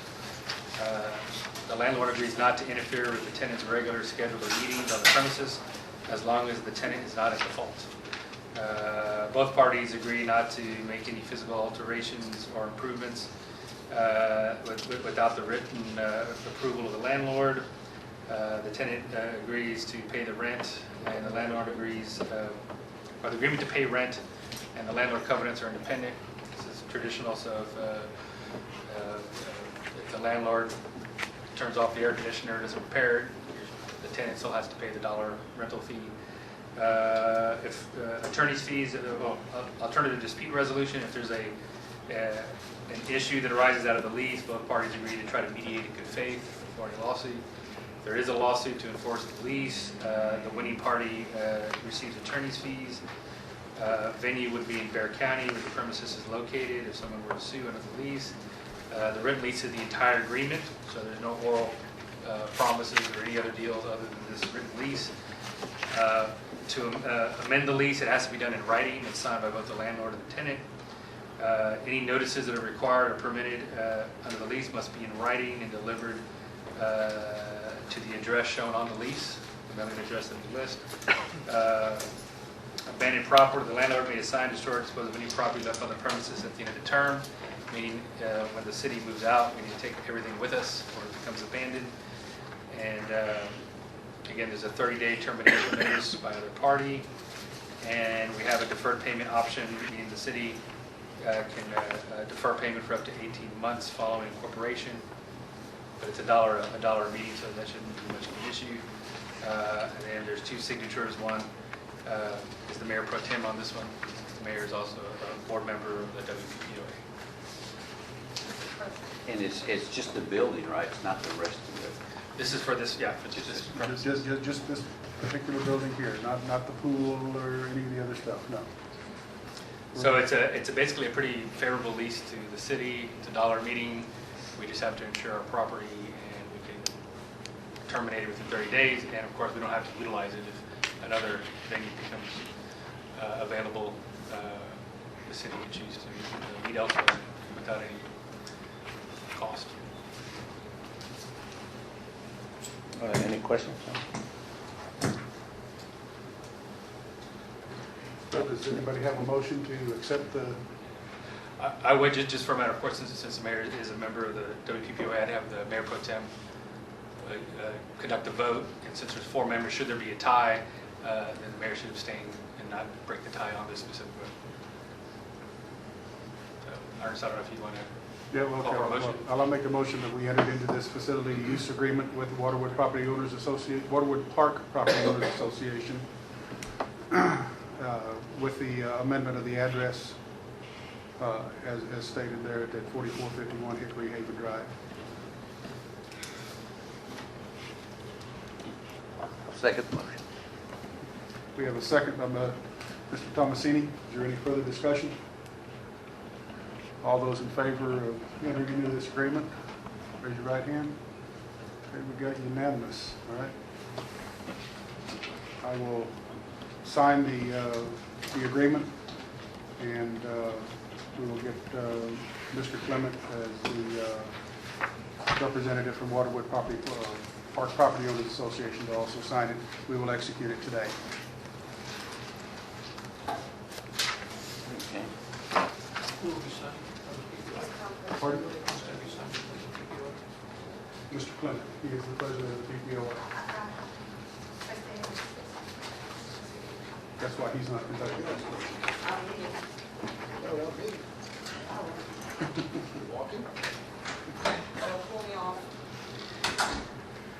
Okay. You got yours done, man?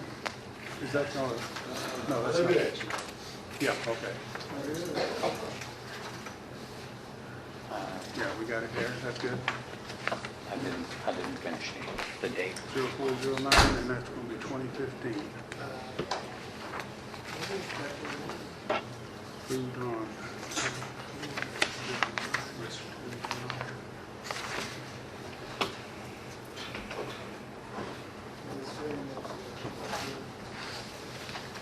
Okay, and then that will go over to our city clerk. Can we do that out of order so we get these guys that are here? Okay, earlier we put a hold on item 5B. Did that get down to Charlotte?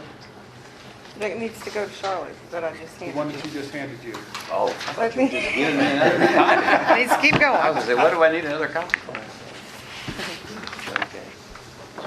We put a hold on item 5B in the February 12 meeting.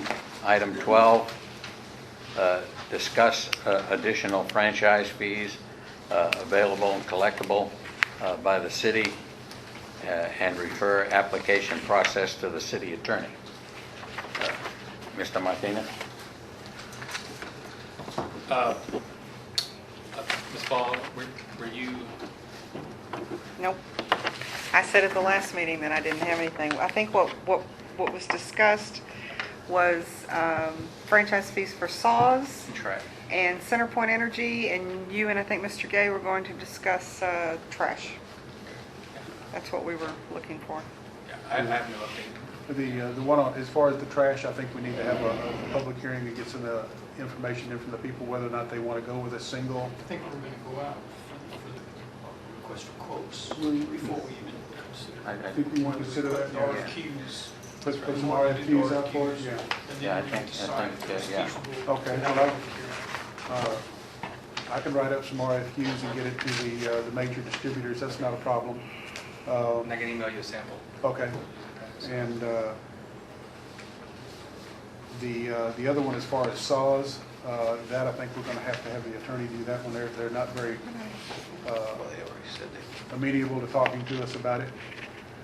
And the one person I talked to at, it's not Centerpoint Energy anymore. Yeah, it is Centerpoint Energy. It used to be Intex. Centerpoint Energy, any fee that we wish to collect from them would be an add-on fee, and I don't think that's something that we wanted to get into. Because there's just so few. There's probably just a handful, maybe 15, 20 people in this community that actually get the gas service. But as far as doing the RFQs, yeah, I can send out the RFQs. I think it would be best if we just hit the individual companies with them. It's item 7.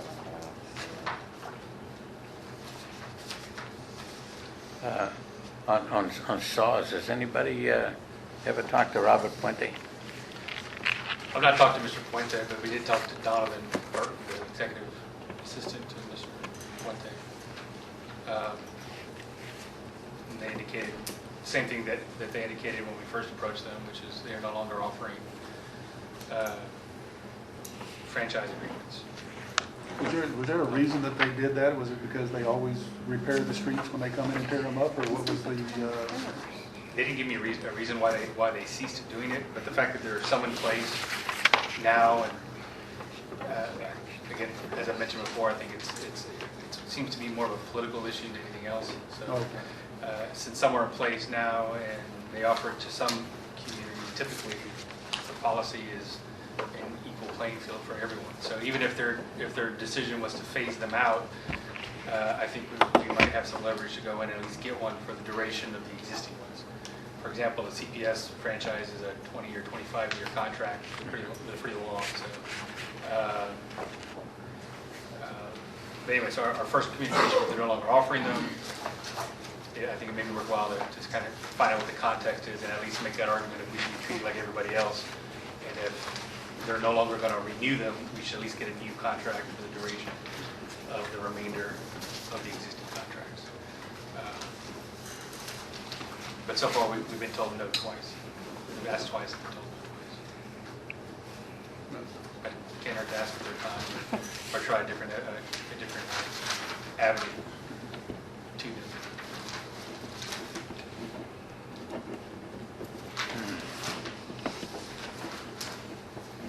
Well, I'll get those RFQs out in the next week. I'll send them out to the different collection companies to see if they will send us something back.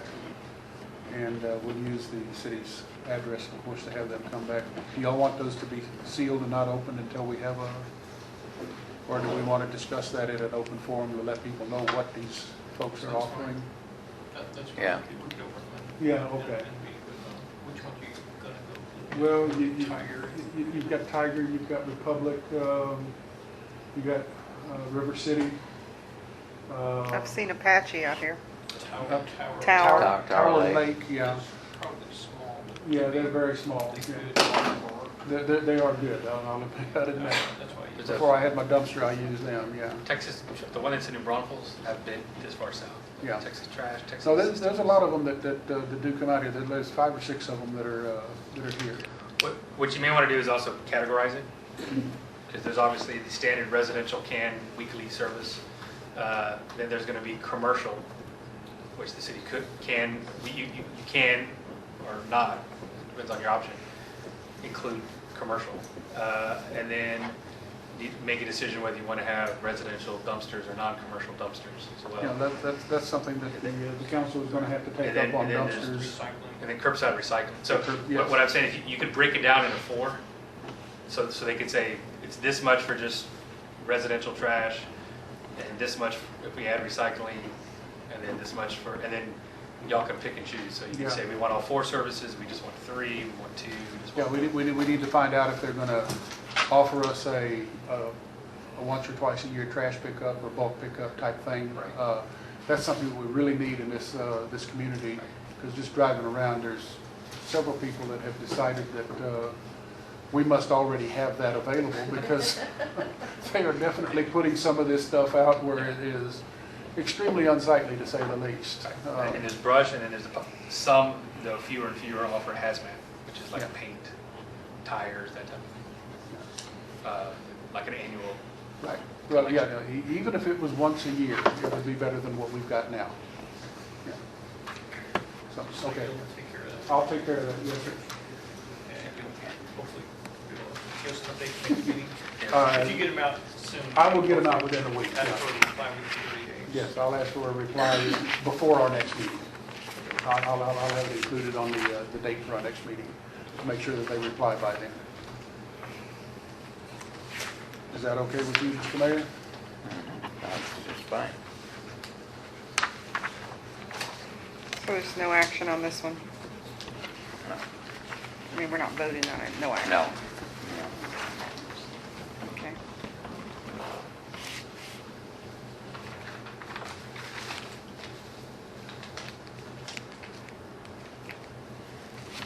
Okay, item number 10 on the agenda. Amend or replace as necessary Resolution 2014-1, naming Wilson County News as the official newspaper of record for publishing notices as required by law or ordinance. Mr. Mayor, I provided a proposed resolution. It's very simple. It's almost identical to the first one, except it names Wilson County News, and it expressly repeals the first resolution. So, Do we need a contract with Wilson County News? No, we do not. When I talk to them, it's, you go in and it's a, if you just do the line item thing, it is so much per word, and then it starts going up from there. But it was hands down cheaper than what we had. Well, I think the circulation is, Oh, but hands down better, yes. yeah, yeah. Yeah, we even get a lot of their papers, at all of the, Right. even up to the four corners, their paper is available. Okay. And Section 2 does authorize the mayor to execute or negotiate an agreement if it's necessary, but if it's Okay. not, if it's pay-as-you-go, then it's, Okay. That's the way I understood it from them, it was pay as you go when I talked to them. Yeah. Okay. All right, well, it's good, so we definitely need to get a public hearing announcement. Yeah, we need to do this so we can get the public hearings posted. So, yeah, I motion that we accept the amendment to replace Cliff Winslow with Wilson County duties. I'll second that. Okay. And Gay, second. Okay, we have a motion on the floor by Mr. Tremblay, seconded by Mr. Gay, to accept the Wilson County News as the newspaper of record for the city of Sandy Oaks. Yeah. Further discussion on that, just to make things easier for everybody on the council here. Every Tuesday morning, I go to a retirees breakfast there in Floresville, which is right next door to their location. So if we need something dropped off, nobody has to make a special trip out there to do it. I can easily just walk in there and take care of it and drop it off. And that's good. And when we get our marshal, Every Tuesday morning I do it, yes. and if we get our marshal in place, Well, he works over there, Got another so. second, yeah, there you he go, works so. another 100 yards down Yeah. the road from it, yes. He's been doing, Okay. Okay, on the motion that's on the floor, all those in favor? Just one other thing, just for my own knowledge, several items on the agenda that don't have a name of who's sponsored these items, so if you could just, who sponsored this item here? This came from Ms. Ball and Oh, that was Ball and Thomasini. Mr. No. Thomasini. I think it was you. That's why I asked. Oh. But there are several others that Yeah. don't list too, and they're just there, so I'm just wondering who's putting them out there. I don't think it's required to put it on there, but Yes. it's helpful. It's It's one required. of the city's own ordinances. Yeah, it is required. Yeah. it's part of the. Oh, it is required on the But agenda? there's no. Okay. To get it Okay. on the Public's agenda, knowledge it's of required. who's We missed that one. Okay, Okay, noted. okay. Okay, now you take your Okay, vote. we can vote. Okay. Okay, all in favor? Unanimous?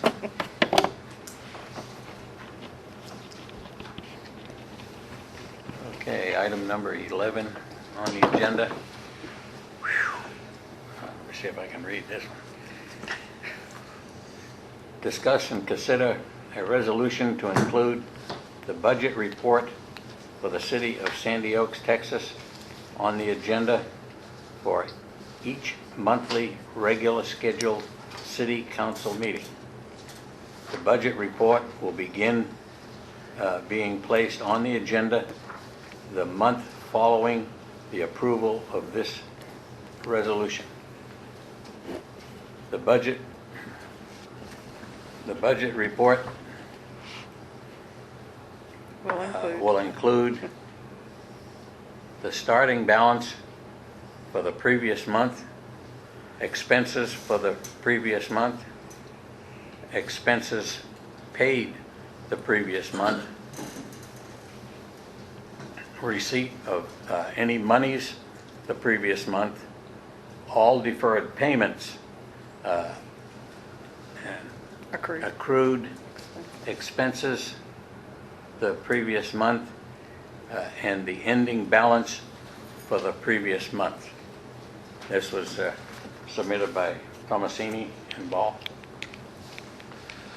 Mr. Mayor, just in an attempt to keep everything in one location for ease of read, we just inserted a section in our ordinance 2014-2, which is where our agenda ordinance, and It's a new section 7 called Budget Report, and it reads exactly as you rattle off. It says each regular meeting agenda shall contain a budget report that will include starting balance of previous month's expenses for previous month and so forth.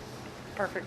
Okay. I did just see one typo where it says accrued expenses. It should say accrued expenses for the previous month. Oh, okay. I see that, yeah. But other than that, it's as read. And again, it takes a 2/3 vote to amend the agenda ordinance. So we're amending 2014-2, is that what it is? Right. Which we previously amended, I believe, to add the unfinished business section. Right. And so this follows that as a section, and then the final section was just renumbered. Okay. And all that's going to do then is it's just going to show on the ordinance as amended and then a certain date on it? Right, if you look at it, we have the past date, and then we have the amended, the First Amendment and the second. Right. Second amendment, right. That way, if you read this, you can pull up those minutes and see Right. what was added or changed, and it just keeps it going. Okay. So this would be a regular agenda item? On regular meetings. On regular meetings, yes. On something like this, do you prefer it to be at the very beginning or I would say, to the end? I would say at the beginning, it's, Our agenda doesn't, it doesn't dictate where it is. Right. You can by Okay. custom just ask Yeah. the clerk to do it a certain place. The only one I think that requires it to be at the beginning is unfinished business, which we say should be at the front, at the top. So we could add it, or we could just ask the clerk. I've seen it in the consent agenda. And there's always questions, so it gets pulled out anyway, so.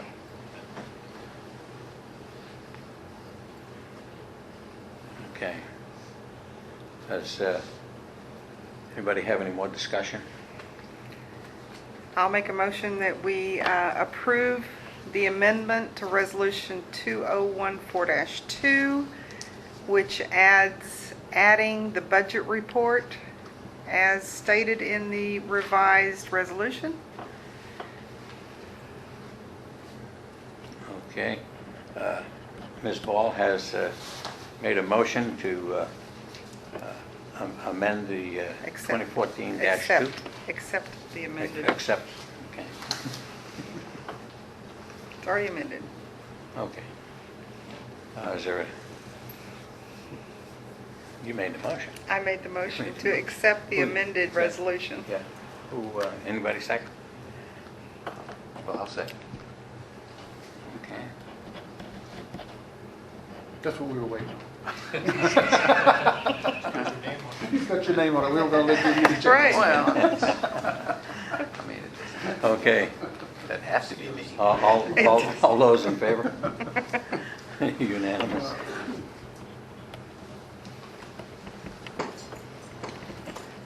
Okay, item 12, discuss and consider a resolution to require anyone providing services to the city of Sandy Oaks, Texas, to submit their bills to the city on a monthly basis for services provided the previous month. This does not prevent the city and the person providing the services from entering into an agreement to defer the payment for the services to a later date, submitted by Tomasini and Ball. And I must apologize, this light in here is terrible on my eyes, and I'm having difficulty. But go ahead. Is there any discussion on this item? Is a resolution appropriate in this case? It's usually it's a policy, Okay. not necessarily a resolution. Sometimes you have a resolution adopting a big policy, but you could pass it just as a motion and as an instruction to the clerk as well to, that's how it should be paid. So, in other words, we would, anybody that's coming in and doing contracting work for the city, that they would be given this policy, and they would, if they didn't agree to it, they didn't get to do the work, in other words. Correct. Okay. Again, if you want to flesh it out, I mean, you can make it that's the policy, that's the norm. You could also, if you want to strengthen it, say if it's not done this way, you're not going to get paid, or you have to go. Well, that was what I was wondering is, Right. what kind of Well, you can go everything from. teeth are in this one? Right. There may be a circumstance where someone might not be able to comply for some extent, you want to make it probably Right. too overbearing, but. Set the expectation. But yeah. This would Thank not you so have- much for coming. This wouldn't have any bearing on the amount of money we contracted with the individual. That would be. That could be done. You also, penalty? you also may want to put a provision like unless agreed to otherwise. For example, if you do one of these trash contracts or something, they might bill you quarterly. I know like some of the software for the court is billed quarterly, things like that. So, but it could be your default policy, and then you can track it if a vendor isn't complying with it. You could give it more teeth, or you could give it teeth and let the council override it, or however you wish. But setting the expectation so that the clerk can expect it on a certain date, and people know if they don't bill at a certain time, they're not going to get paid promptly. We do have to comply with what's called the Prompt Pay Act, meaning when an invoice is Right. sent, we have to comply. So setting this also kind of helps us know what we have to pay quickly and what we don't. So- Right, I think we need to take a step further and say we need to be billed by the 20th of the month to be paid. We need to Well- do disbursements once a month. Right. Would be the smart thing. But I don't know that Exactly, that putting a finite date in there like that works. I think it should be within 10 days of completion of whatever the deliverable is. I mean, it's, I think, reasonable to expect that they produce an invoice. If you Within 10 contract paving days. company X to come out here and fix a bunch of potholes. Right. Now, They have to provide us with a bill within a certain time frame. Once the work's completed, Once the you work's typically don't completed, pay for it exactly. until, I we agree. haven't actually adopted, well, since we don't have very many vendors, a policy, an overarching policy. But for example, when you get audited, all purchases either have to have an express line item in the budget. We know our budget is very open. Or there has to be the minutes of the approval, let's say, of a contract or a lease, like we did today.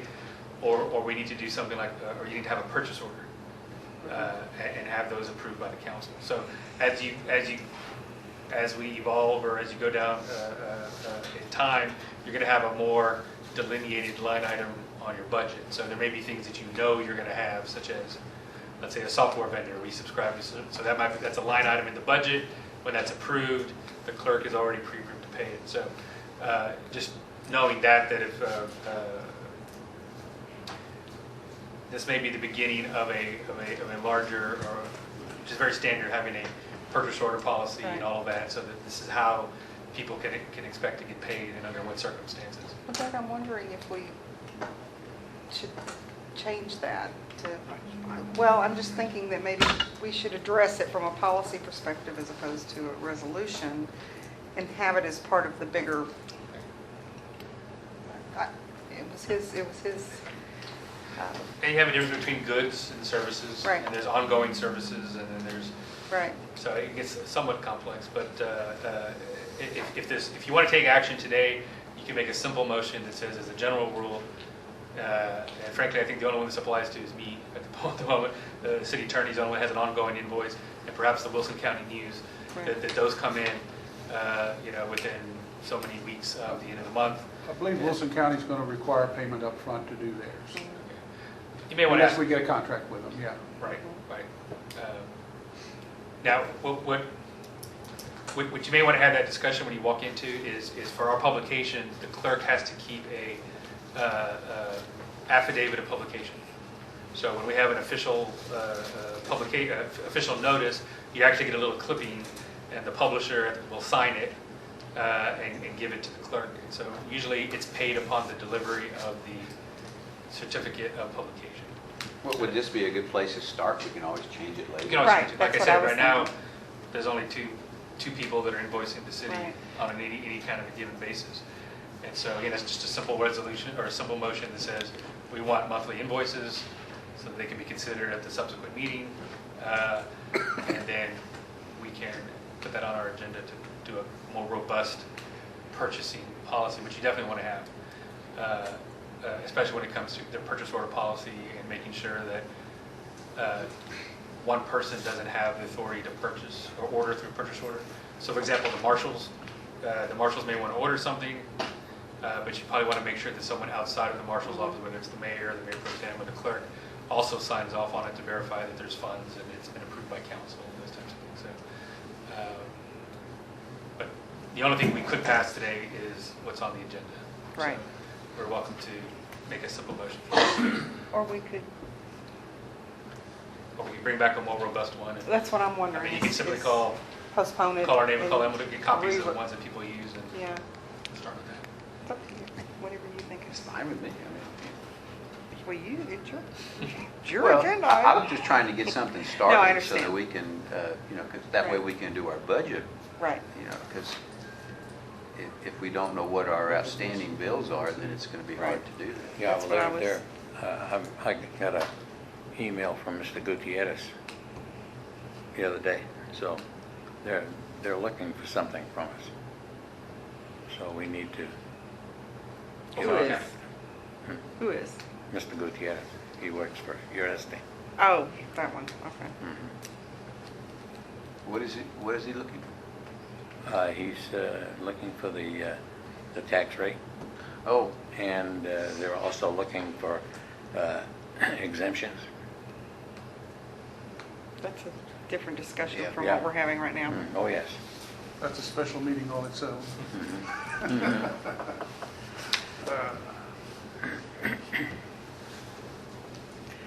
well, when could we have the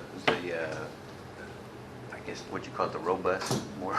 He used robust. More robust. That's a big word. Again, just as a cost savings, what I would recommend to clerk, whoever can just call the neighboring towns and get copies of theirs, maybe make a recommendation and we can review it and apply it to. Yeah, just purchasing and billing policies, purchase order requirement, those types of things. If we can't find one, we can maybe put one together fairly quickly. But it's mainly purchase orders, pre-approved items, and then I guess in this case, if it's not in there, and then we want vendors as a general rule to fill us with. Well, I mean, I'd hate for her to do this since I'm the one that proposed this. I'll do it myself. I'll do it. I don't mind doing that. It saves money if someone else takes the lead and Yeah, I'll do I can that. help flesh it out. I mean, I don't want to put the work on her. Anything we do ourselves saves us money, correct? Well, I was going to get examples of Other cities, is Yeah. what I was going to get. Yeah. Yeah. Yeah, if you do that legwork and not the attorney, well, that saves us some money, sure. So, would it be appropriate to do a no action item on this one, but take it as, bring it back as something else? Yeah, you could, it's informal, or if you want to vote to instruct your fellow alderman to do something, however you want to do it, but I'm sure he's going to do it and bring it back. Yeah. So you can just take no action. It'll come back on the unfinished business next. If we take no action, it becomes Unfinished? unfinished? Is Yeah, that- generally speaking, it's going to wind up in the unfinished business. So then, to make a motion to make it not a resolution. Place this on the agenda for next month with an update from the two aldermen who submitted this item. with Wait a more minute. workable That's a good idea. solution. I'll second that motion. I'm seeing how this works. Are you catching this? Did you second that? I seconded it, yes, sir.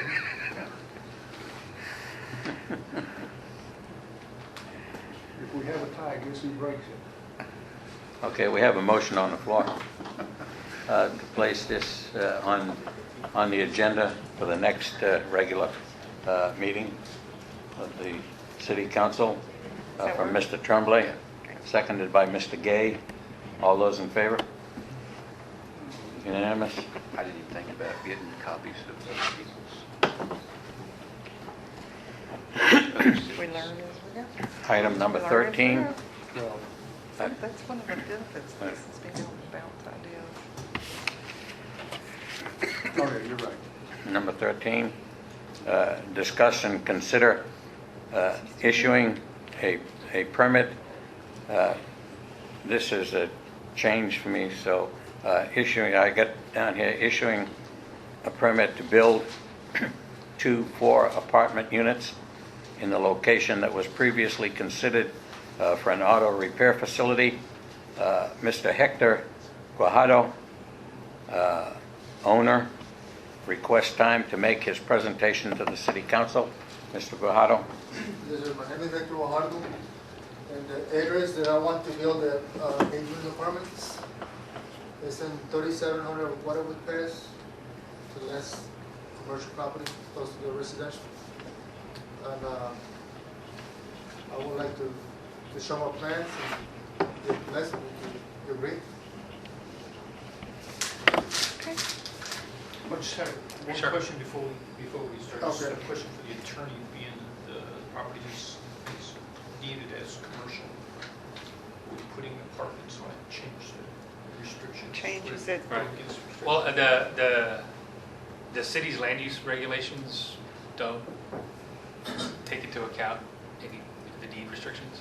In other words, if we had zoning in place and it was zoned commercial, it requires zoning change.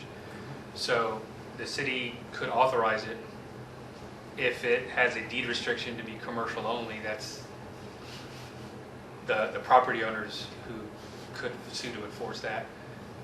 As a general rule, you probably don't want to be congruent with the two. But those land use restrictions, the city doesn't enforce those officially. It's not our regulatory authority to do that. And currently we have no zoning. So from the city's perspective, multifamily housing would be allowed, or would not be restricted. I was told once by a realtor that no matter what a property is zoned at or what it is listed as, whether it's commercial, residential, whatever, a person can live in a commercial location without any penalty. I mean, you can set up a residence in a commercial place. Is that correct? I don't know what specific, Okay. from what perspective are you talking about as far as I don't want to go too far down in the weeds, but sir, this would be an apartment complex that you would rent out to other folks, right? So multifamily housing like that is typically considered separately from single-family housing where the owner also resides. Is it considered commercial? No, it's R2, isn't it? Is it R2? Again, it's a multifamily. Yeah. Now, we don't have zoning, so Well, we all don't those have things zoning, so yeah. But my question was whether the deed, so Yeah. whether or not the deed had any Designation. Right, yeah, whether the deed had any bearing on whether or not it could be done. No, those. Right. Well, again, since the city doesn't enforce those on a... Right, at this point. Right, at this point, no, but that also means that even though the city doesn't prohibit that use, the landowner needs to consider his own deed restrictions because that other entity, whether it's his neighbors or the property owner association, might go in and try to enforce that as well. So how large is the piece of property? What's the size of it? A little over an acre and a quarter, something like that. Acre and a quarter?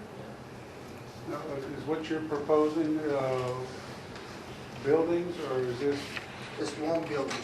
one building with 8 apartments in it? Okay, and you're not talking about these things like we see coming up over here? Oh, no. I won't make a trailer and make. He knows my properties. I make nice properties.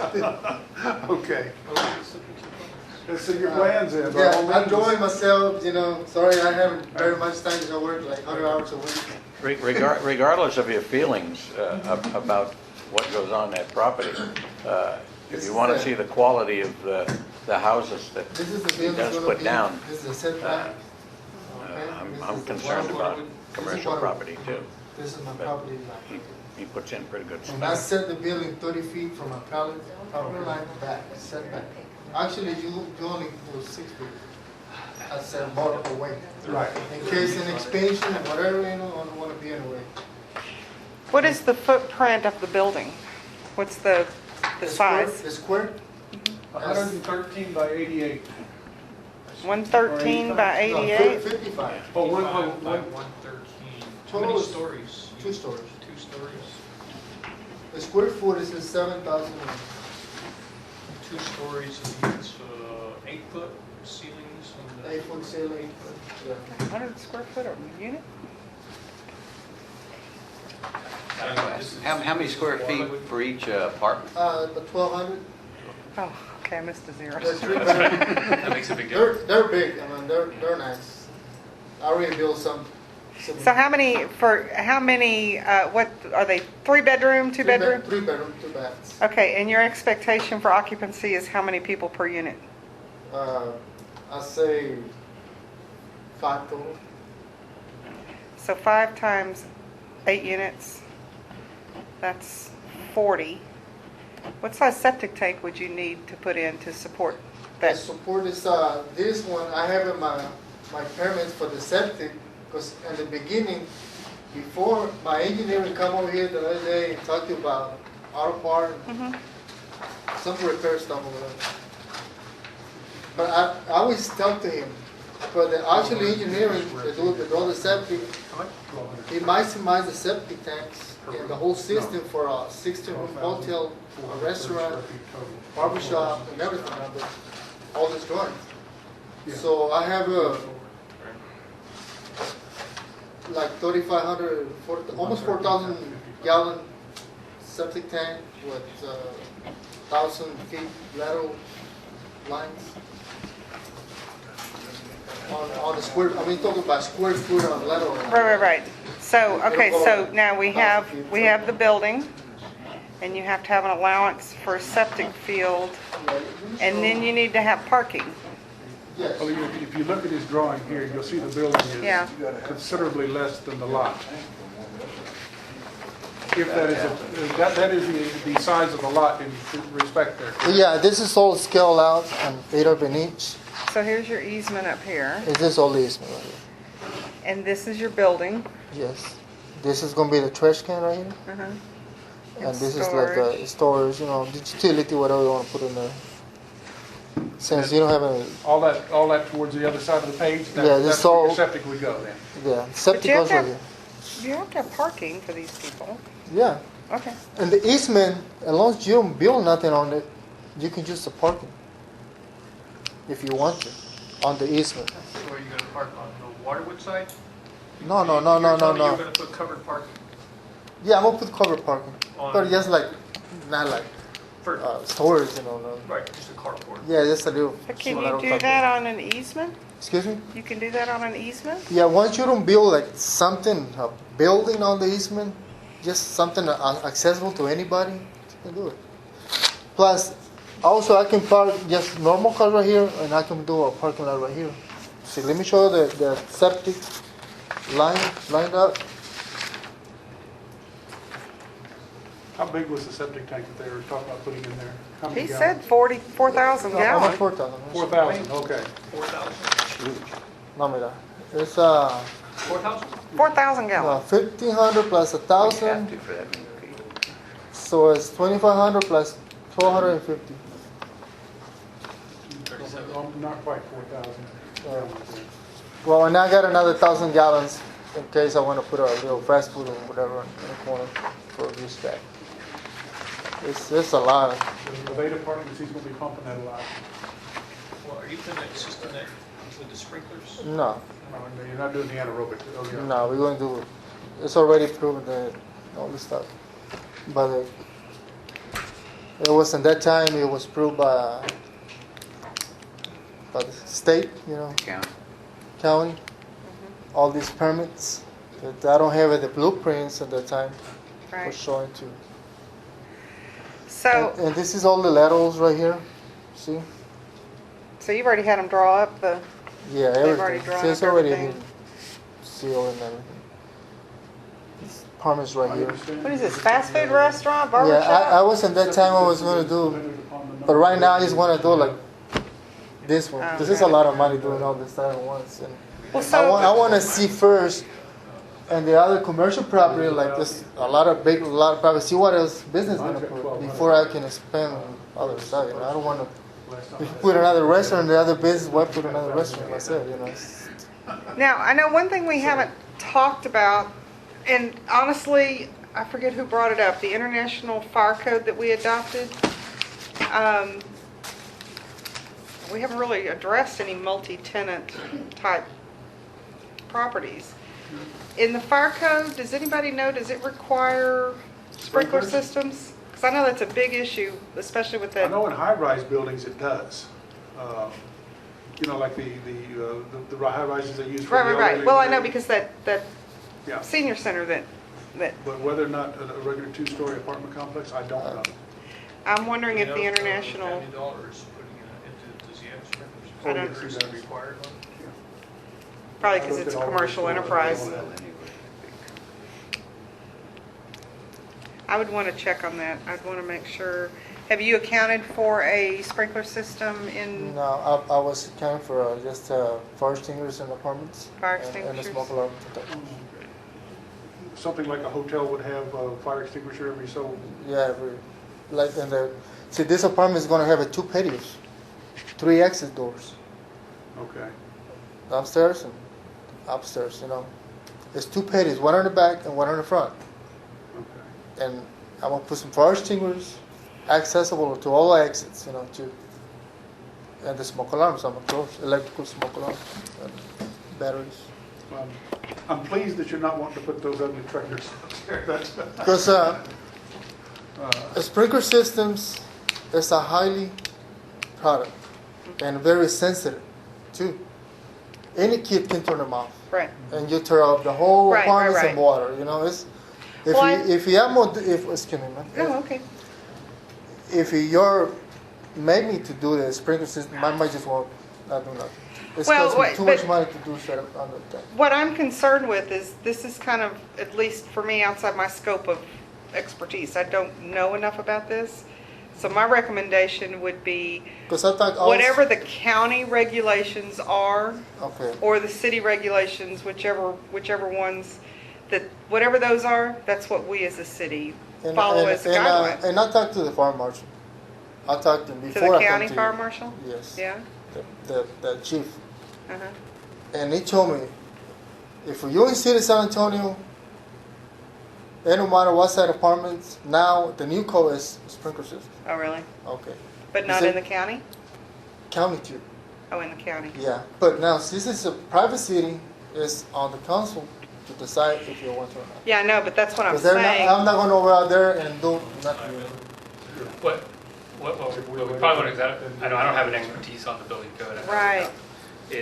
We've adopted our city engineer ordinance, but we haven't named anybody. We haven't named an We engineer. may want to find a contract one to simply review the plans Mhm. and let us know whether they're conform to the rules we've adopted, which is Right. the International Building Code and Fire Code. And Right. if there's a need for a variance, so let's say, for example, it does need a sprinkler system, and Mr. Wajado would like a variance, he can bring that issue to the council, and the engineer can advise the council whether that's, the risks or the positives and negatives of that. And generally speaking, then, when we find that engineer and we do the contract, then the fees to the city are passed through to the applicant. That's usually how you base your Right. application fee for the permit.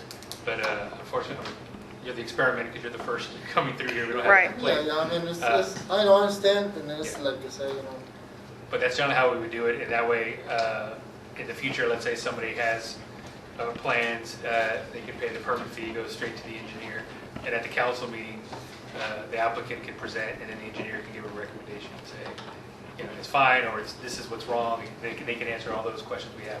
Is the septic big enough? Is it not? Does it need this or that?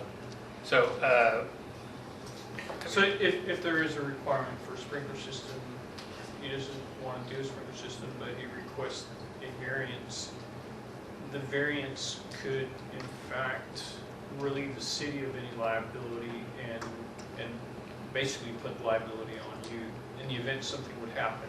And sign on it. yeah, so that the city wouldn't have any wouldn't be liable for anything there, being that we allow you to build the Yeah, and of building course, without every a sprinkler system. like my tenants right here in my properties that I have, I make sure now, for now, because I've been damaging my property pretty much lately. So every tenant that come, I'm making to purchase insurance, plus I purchase another insurance. I mean, I'm fully insurance and everything, And it's one thing that you gotta be prepared for. I mean, I appreciate that, and insurance is important, but it doesn't, I know. it I know, doesn't, but it's, I mean, it's. if there's a catastrophe, it doesn't. We have a, so I think you talked about your parking, will you have some type of limit as to how many vehicles each unit It's two per could have? apartment. 2 vehicles per apartment. But you're talking You'll have 5 adequate- people per apartment and I'm only 2 talking parking about- places? Well, 2 yes, drivers. but I say, I'm 2 thinking drivers. it's a family apartment. Ah, okay. I'm assuming wife and Yeah. pup, you know, everybody has their own car and kids.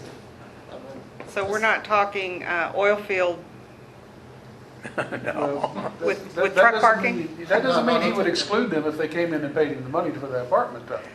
They have to have a place to park. Yes, anyway, I'm gonna have plenty of parking in case of whatever, you know, but. But Then that I was was, talking about park big trucks, right, what you're talking about? yeah, No. okay. No big Again, trucks. so your parking will be on the back side of the building, not on the I won't make front side? front. This is The Waterwood carports Path. that I told you about, I won't make it to the front. He said it's the last property. Outside, Right. on my side, not on the easement, but I will make some extra parking in the back. Now, like when you say the front, are you talking about Waterwood. Waterwood Pass? No, I'm sorry, it's on the side. Okay, because Looking 37. you're actually going to have to build a driveway into this place. Because Yeah. it's not enough frontage on Waterwood Pass No. to build what you're looking at, okay. Yeah, so when we look at, when we drive by and we see your building, we're just gonna see the building, we're not We're gonna going see to see cars the end of parked. one. No, you're not gonna see There'll be cars. no parking there in the No, front. you're gonna see on the side, everything on the side. And you said you were gonna build it with rock, it was gonna have a rock. The building, yes. Okay. The building's gonna be 3 foot of rock, the beginning, then siding. Oh, okay, something like hardy plank or something of that nature? Yes. Okay. Siding, because the rock that protects for the moisture and all this stuff. Somebody keep going, and then you break the siding, the rock is gonna. And it's gonna have, like, say, three doors ever from it. It's When got we- 2 patios. When were you planning on breaking ground? Breaking ground, if everything is approved, is, maybe in a couple of months, tear up trees and bring materials, set up forms. Yeah, trees, that was a good one. I'd really hate to see you go through there and do what they did where, On the other corner. on the other corner down there. No, where I'm gonna Dollar leave some trees, General. I'm not gonna tear them all up. I'm gonna leave the trees, they're not In the way of the on building. the I way see. out, all Yeah, the, okay, on the, and everything, you know, I'm gonna leave a bunch of trees, I mean, it's okay. like, All right. I love trees too, you know, but Yeah, you gotta take them out when you gotta put something on. I was really disappointed when I saw that other lot, what they did to it. but- I was more disappointed that they were out there burning during a burn ban. Yeah, well. Okay, I'm gonna just leave trees like all the way around. okay. Is the property on, I call it Silver Chalet, Silver Chalets, what do No, they? it's on Waterwood. No, It's on Waterwood no, Path. I'm talking about, there is a property on Silver Chalets across from you. Big driveway that goes back several acres, several houses on it. Is that yours? On the hill. Oh, no, it's on the hill, it's a neighbor. Trailer there. Oh, okay. I just finished his driveway. I was just trying to get an idea of what you have built in this community already. Oh, You know- this is the one with the rock, big rock wall. Okay, And he's built Peach's house, and the one next door to Peach's. okay. So he's Gotcha. built several homes there. I built, The latest one was on. 5, 6 houses already. Okay. Well, I'd like to see us get, even if we contract with an engineer for this Right. one project, to give us get some input on your plans. That's fine, we give it time. No problem. And maybe give us. I need time anyway. at least Mhm. to get a little guidance. Personally, I like that better, that idea a whole lot better than the repair shop that you had played earlier. Because on the back down the year, maybe I'm gonna send my boy to college because he like cook. So I want to put a restaurant, but I want to make sure he know what he's doing. You know? Before I put him a restaurant. I would like to put I was the beginning of my idea. I like to put a meat market place on that property. Really? But when I purchased, I was gonna purchase right next to Bolero, this property. Mhm. But when I was gonna sign the papers, there was a little note they cannot put no business against Valero would sell the same amount of items. Can't sell food. Huh? That's They what's don't on sell there. meat That's what- in I know, but I'm not, you just wanna sell meat. Oh, You know, I had to put out a meat market, it's Yeah. gonna be beer, sodas, Yeah, and oh, barbecue yeah. and everything, you know. And it's like they cut me back. Well, I So it's like like, the idea, of let's get the, that was the best. you're saying an best one. engineer, right, to look over the plan? Right, yeah, there's. And that would be just something that would be a pass-through charge that we could, Yeah, I'd like to Would it be a certain kind of engineer authorize that you'd be looking authorize for? the mayor to just hire an engineer on the side to look at the plan Okay. and give us some Well, insight. yeah, that, I mean, we've established the office for the engineer. We probably need Right, well, I'm to. saying if we could just do one temporarily, just. Right, but I think what I'd like to see is perhaps a couple of engineers who are available to contract on an as-needed basis. Is that Okay. something that, Yeah, well, again, the city's required one to have one named, right, again, just like. Just You one? pay them as you use them. And that's usually for civil project roads and such. We could, if we wanted to follow the Alderman suggestion, authorize the mayor to just find one with experience doing just this, contract To with contract with them them. for this one project, just so that we don't have to delay. yeah. Okay. Commercial. Well, how are the- If, in fact, if we can do this, I mean, just like Ernie says, no disrespect, but it sure beats having a garage there. Right. Yes. This is better than an auto shop. It's a lot Oh, better yeah, than an no, auto I shop. don't want to, I don't Well, want I'd to be have both something reasonable. that's appealing when you drive into the city. That would be a certain kind of engineer. No, plus, if I was gonna build something like that, I would build like something pretty, not big truck, just like maintenance car, you know, oil change and stuff. Here, but I don't know if That was my That's first. for their Well, master plan. Looking at your drawing there, it looks like the structure and your parking facility within the lot, it's going to take up no more than half of the acreage. yeah, the last one right there shows, This is a plat, Okay. this is a plat, yeah. So it would just be like. but he's talking about the parking is gonna be up. Parking is going to be here on the easement? Well, I'm okay with extra parking area. Okay. But And you still got a lot of property you back still there. got a lot of property there. Yeah, because on the beginning, Okay.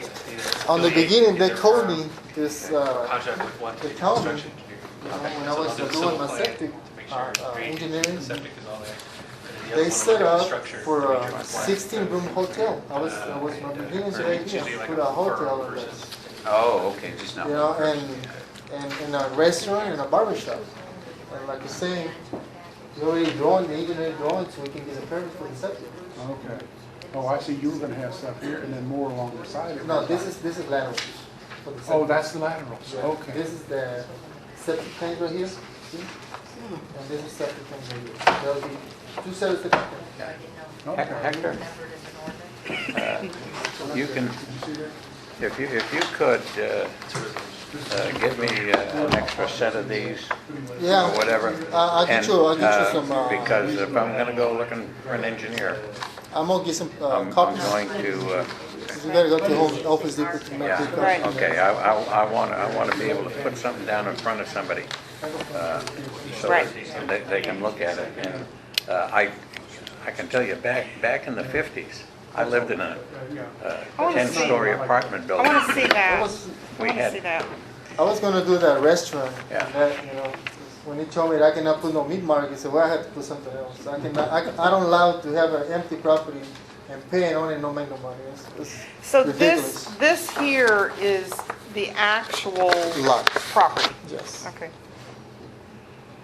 Okay. You see what I'm saying? There was for 16-room hotel right here. It was 16-room hotel? Yeah, Wow, and fast food restaurant and a barber shop. nice.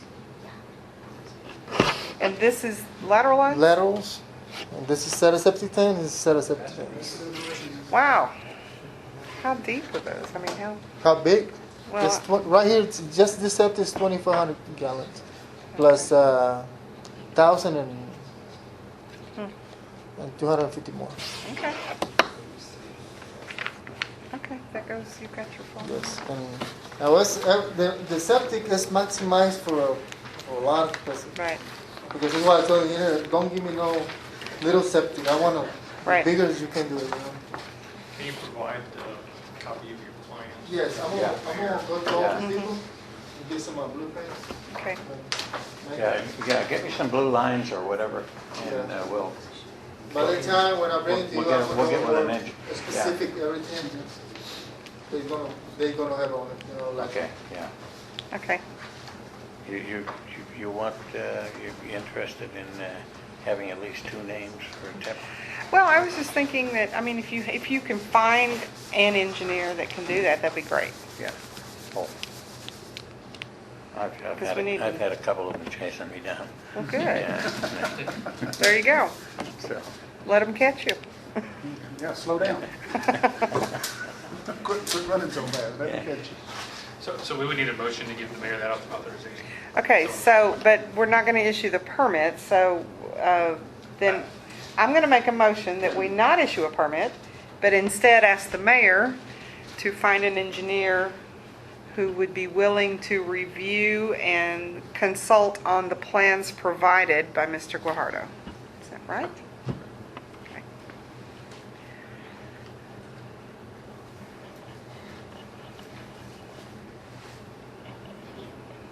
Well, it wouldn't really be not approved, it's really just, We're gonna delay. yeah. Yeah, I agree. We're not gonna just sit there and say, no, we won't approve it.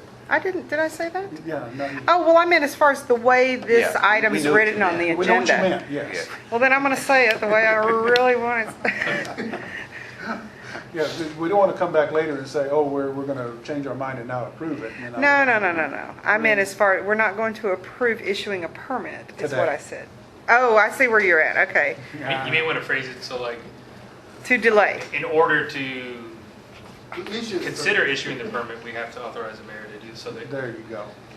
he can consult and make a recommendation whether we should. We don't wanna make it so final that Sorry. Yeah, okay. So, say it again.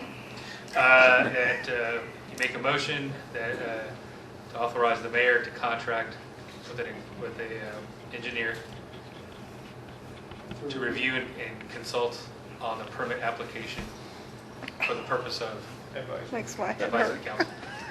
Remember that? No, I don't. Does the clerk have it? Is the fee for that, is that something we're gonna pass on to?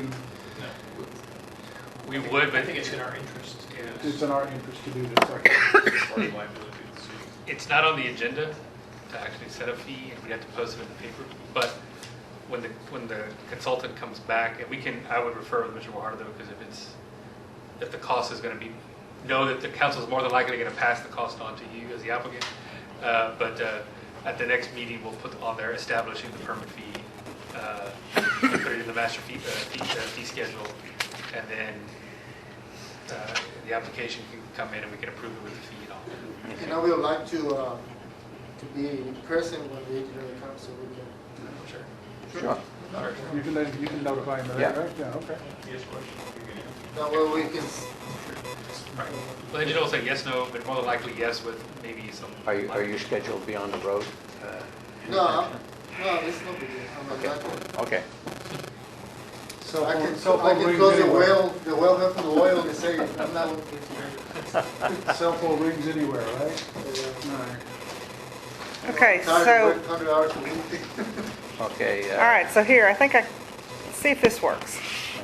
So, I'm making a motion to authorize the mayor to contract with an engineer to review the plans in consideration of issuing a permit. Does that work? Okay. I'll buy that. I wrote it down if you want to copy it. It's on tape, you'll get it. It's can I get all of those? Anybody Okay. gonna second What? it? Anybody going to second that motion from? I'll second it for Okay.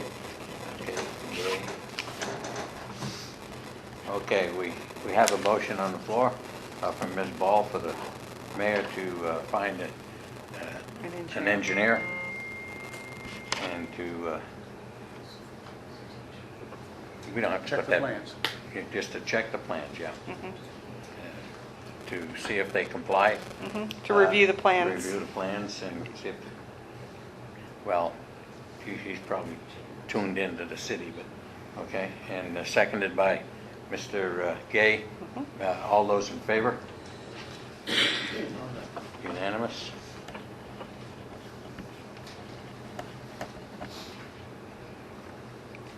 Okay, number 14 on the agenda. Thank you very much. Thank Okay, you. Yes, sir, thank you. Before we move on, who brought that one to the, did you bring this one, Mr. That was Mayor? mine. Okay. So that was mayor. Okay. The mayor. And number 14 is mine. Okay. Uh, Is he here? Okay, Mr. Keller is ill. Not Mr. Keller, but Mr. Steve Grothus. He's ill. And Mr. Rafiq Momin was supposed to be here tonight, but his wife was taken to the hospital today. Oh. But he did send each of you have a picture that he sent. This is he wants a 60-foot pedestal, a sign, so that his station is visible north and south on Interstate 37. And there's a picture here. You can just look, you can see. It's huge. You can see Dave's truck right by the post there.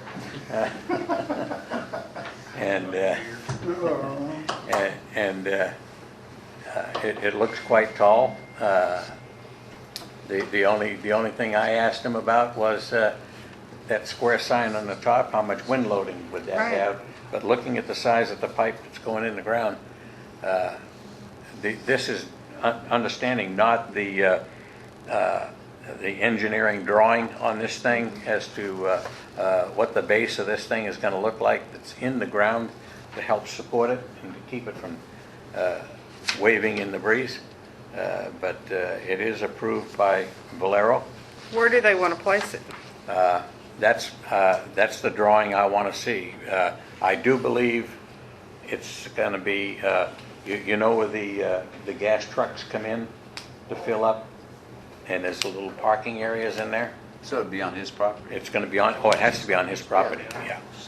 My question on this is, it's going to have a name of Valero on it. Is Valero backing this, and then is it going to be to their specs for their signs? Obviously, it's something that he has cleared with Valero because he owns the convenience store. Right.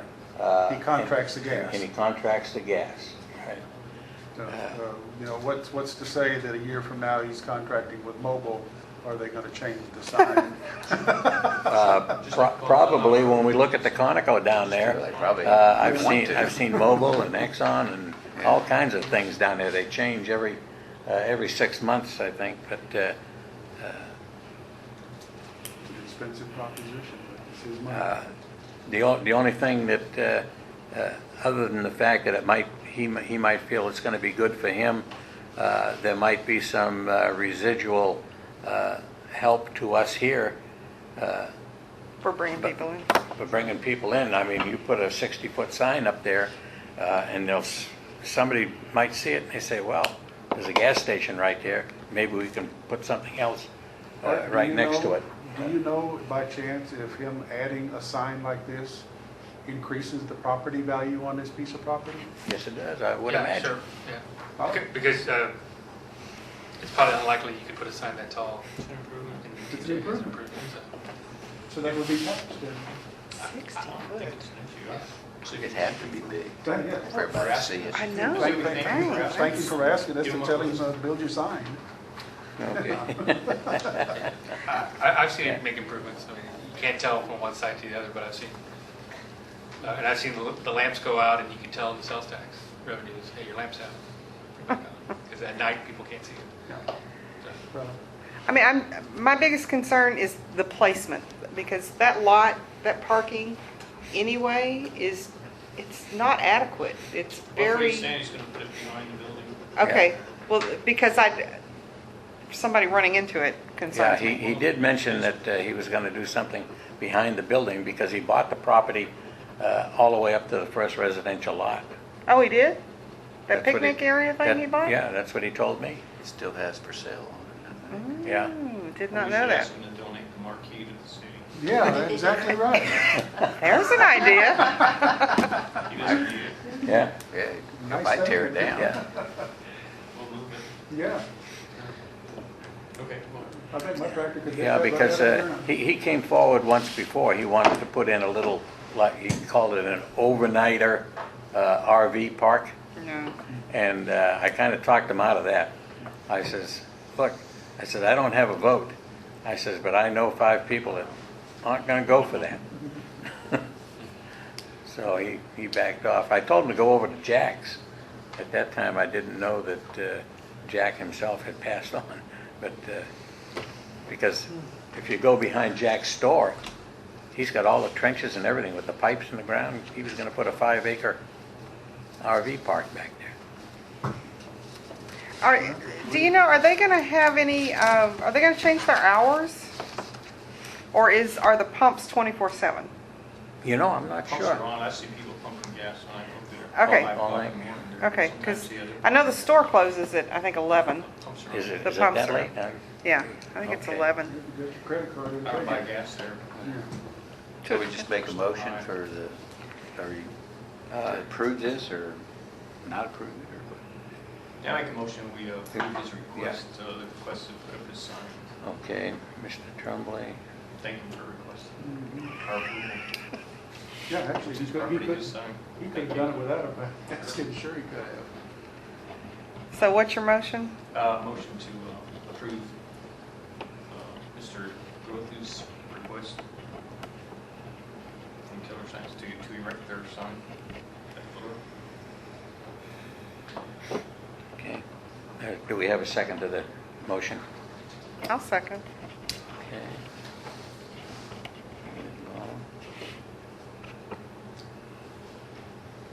Okay, we have a motion to accept the installation of a 60-foot pedestal sign at the Valero.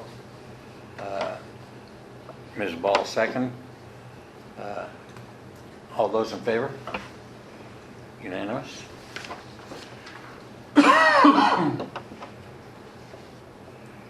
Okay. Okay, item 15. I make a motion that Yes. we move items 15 and 16 to next month's agenda as unfinished business. Seems that we would have you, the mayor, recuse yourself from those 2 items. And in the event that there's just 4 of us here, there's a possibility we could have a tie vote. So I would ask that we wait until Mr. Ortega's here. Okay, we have a motion from Mr. Tremblay to reset the items 15 and 16 to the next regular monthly council meeting until we have a full council seated. Is there a second to that motion? Yeah, I'll second it. Okay. Okay, Mr. Tremblay's motion is to move items 15 and 16 to the next regular monthly council meeting. All those in favor? Unanimous?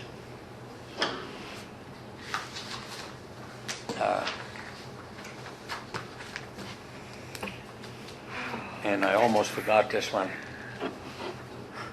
The consent agenda is on the very end of the agenda, but it made it. This was a busy agenda, and so the consent. Can we talk about consent agenda? Is this appropriate? The consent agenda? Yeah, it's in our ordinance. No, but consent agenda, what we're asking to do is to approve the minutes. Isn't consent agenda, doesn't it have to do with the council consents that the agenda as presented is correct? No, the consent agenda are items where the mayor believes that there's no opposition and there's no need to discuss, like routine items. So if the minutes were distributed before, everyone's read them, then nobody has an issue, you could, it's supposed to be a time saver, so you can vote on everything Right, together. at that point, it's assumed that the agenda is approved. Right. But if we get it the day before or the day of. Yeah. And we really, I mean, Well, then you talk about. But is consent agenda correct, or is it consent items? That's, because there, I don't know. It just, I don't know. It's all, it's I don't know how it's been, phrased in the ordinance, I can check. I've heard it termed both. okay.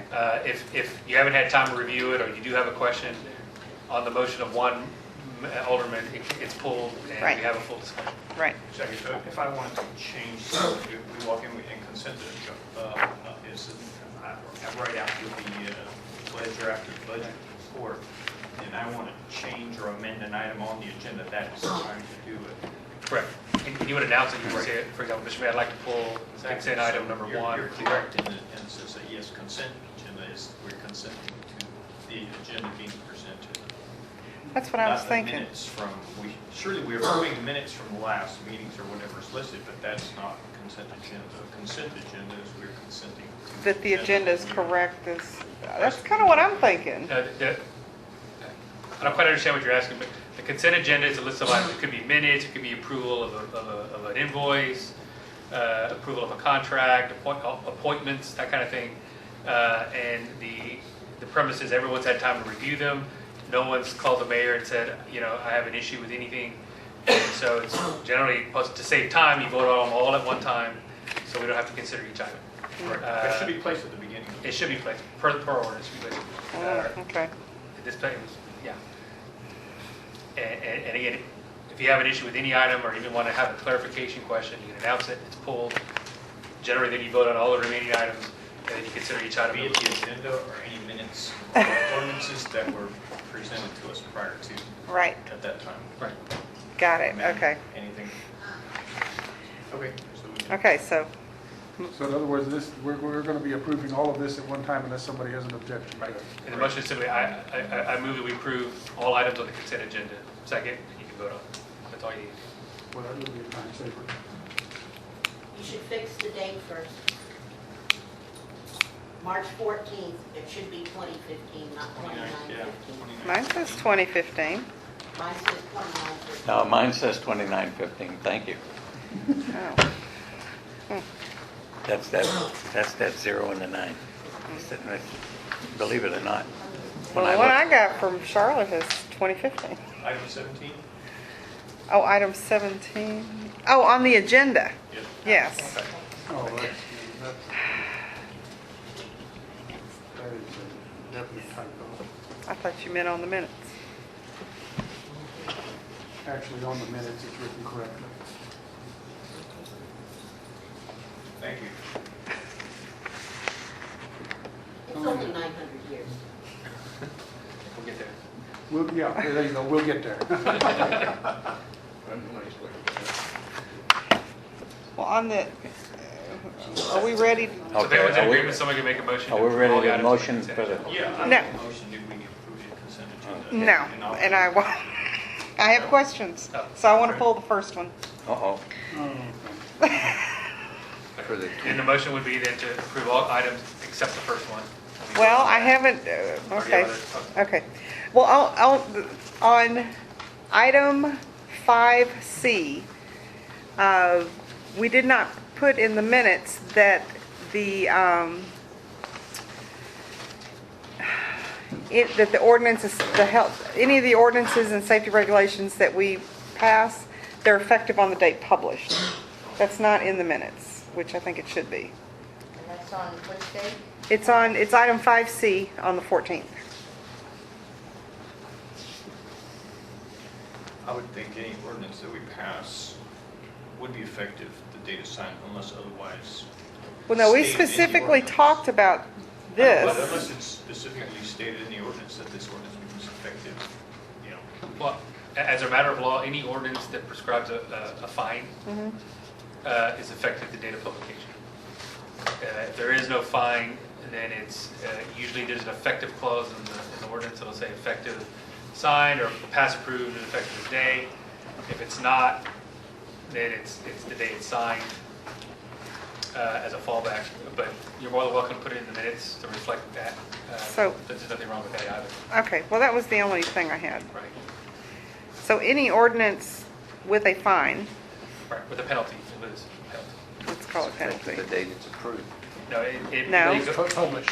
it The comes date effective it's the day published. So even though we voted on it, we passed it, it's not effective because we haven't published it yet. And that's what I was referring to, the paper will give us a certificate of publication. Right.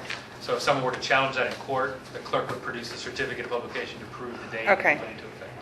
That's the Okay. purpose of this. Okay, and that's all I had on that one.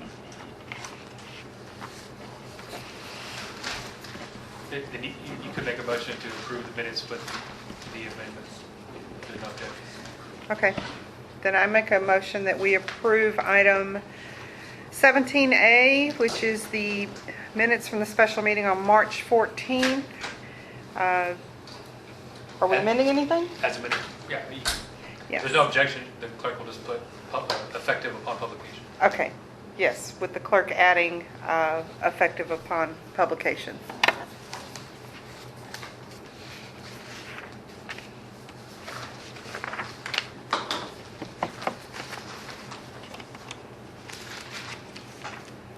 Okay, is there a second to that motion? Yes, sir, I'll second that motion. Okay. All those in favor? Unanimous? Okay, for item 17B.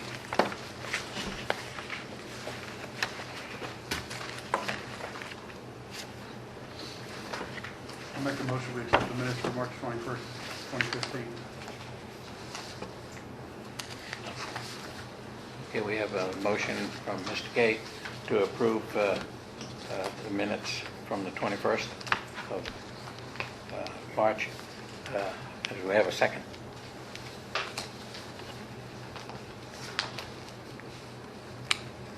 I'll second. Okay.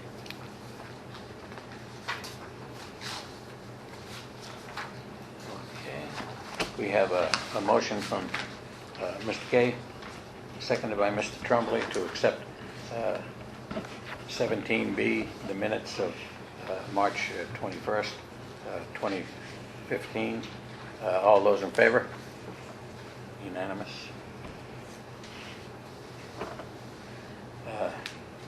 Do we have a motion to adjourn?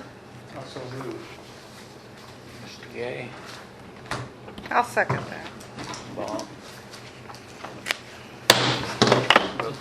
Done. That was a long one.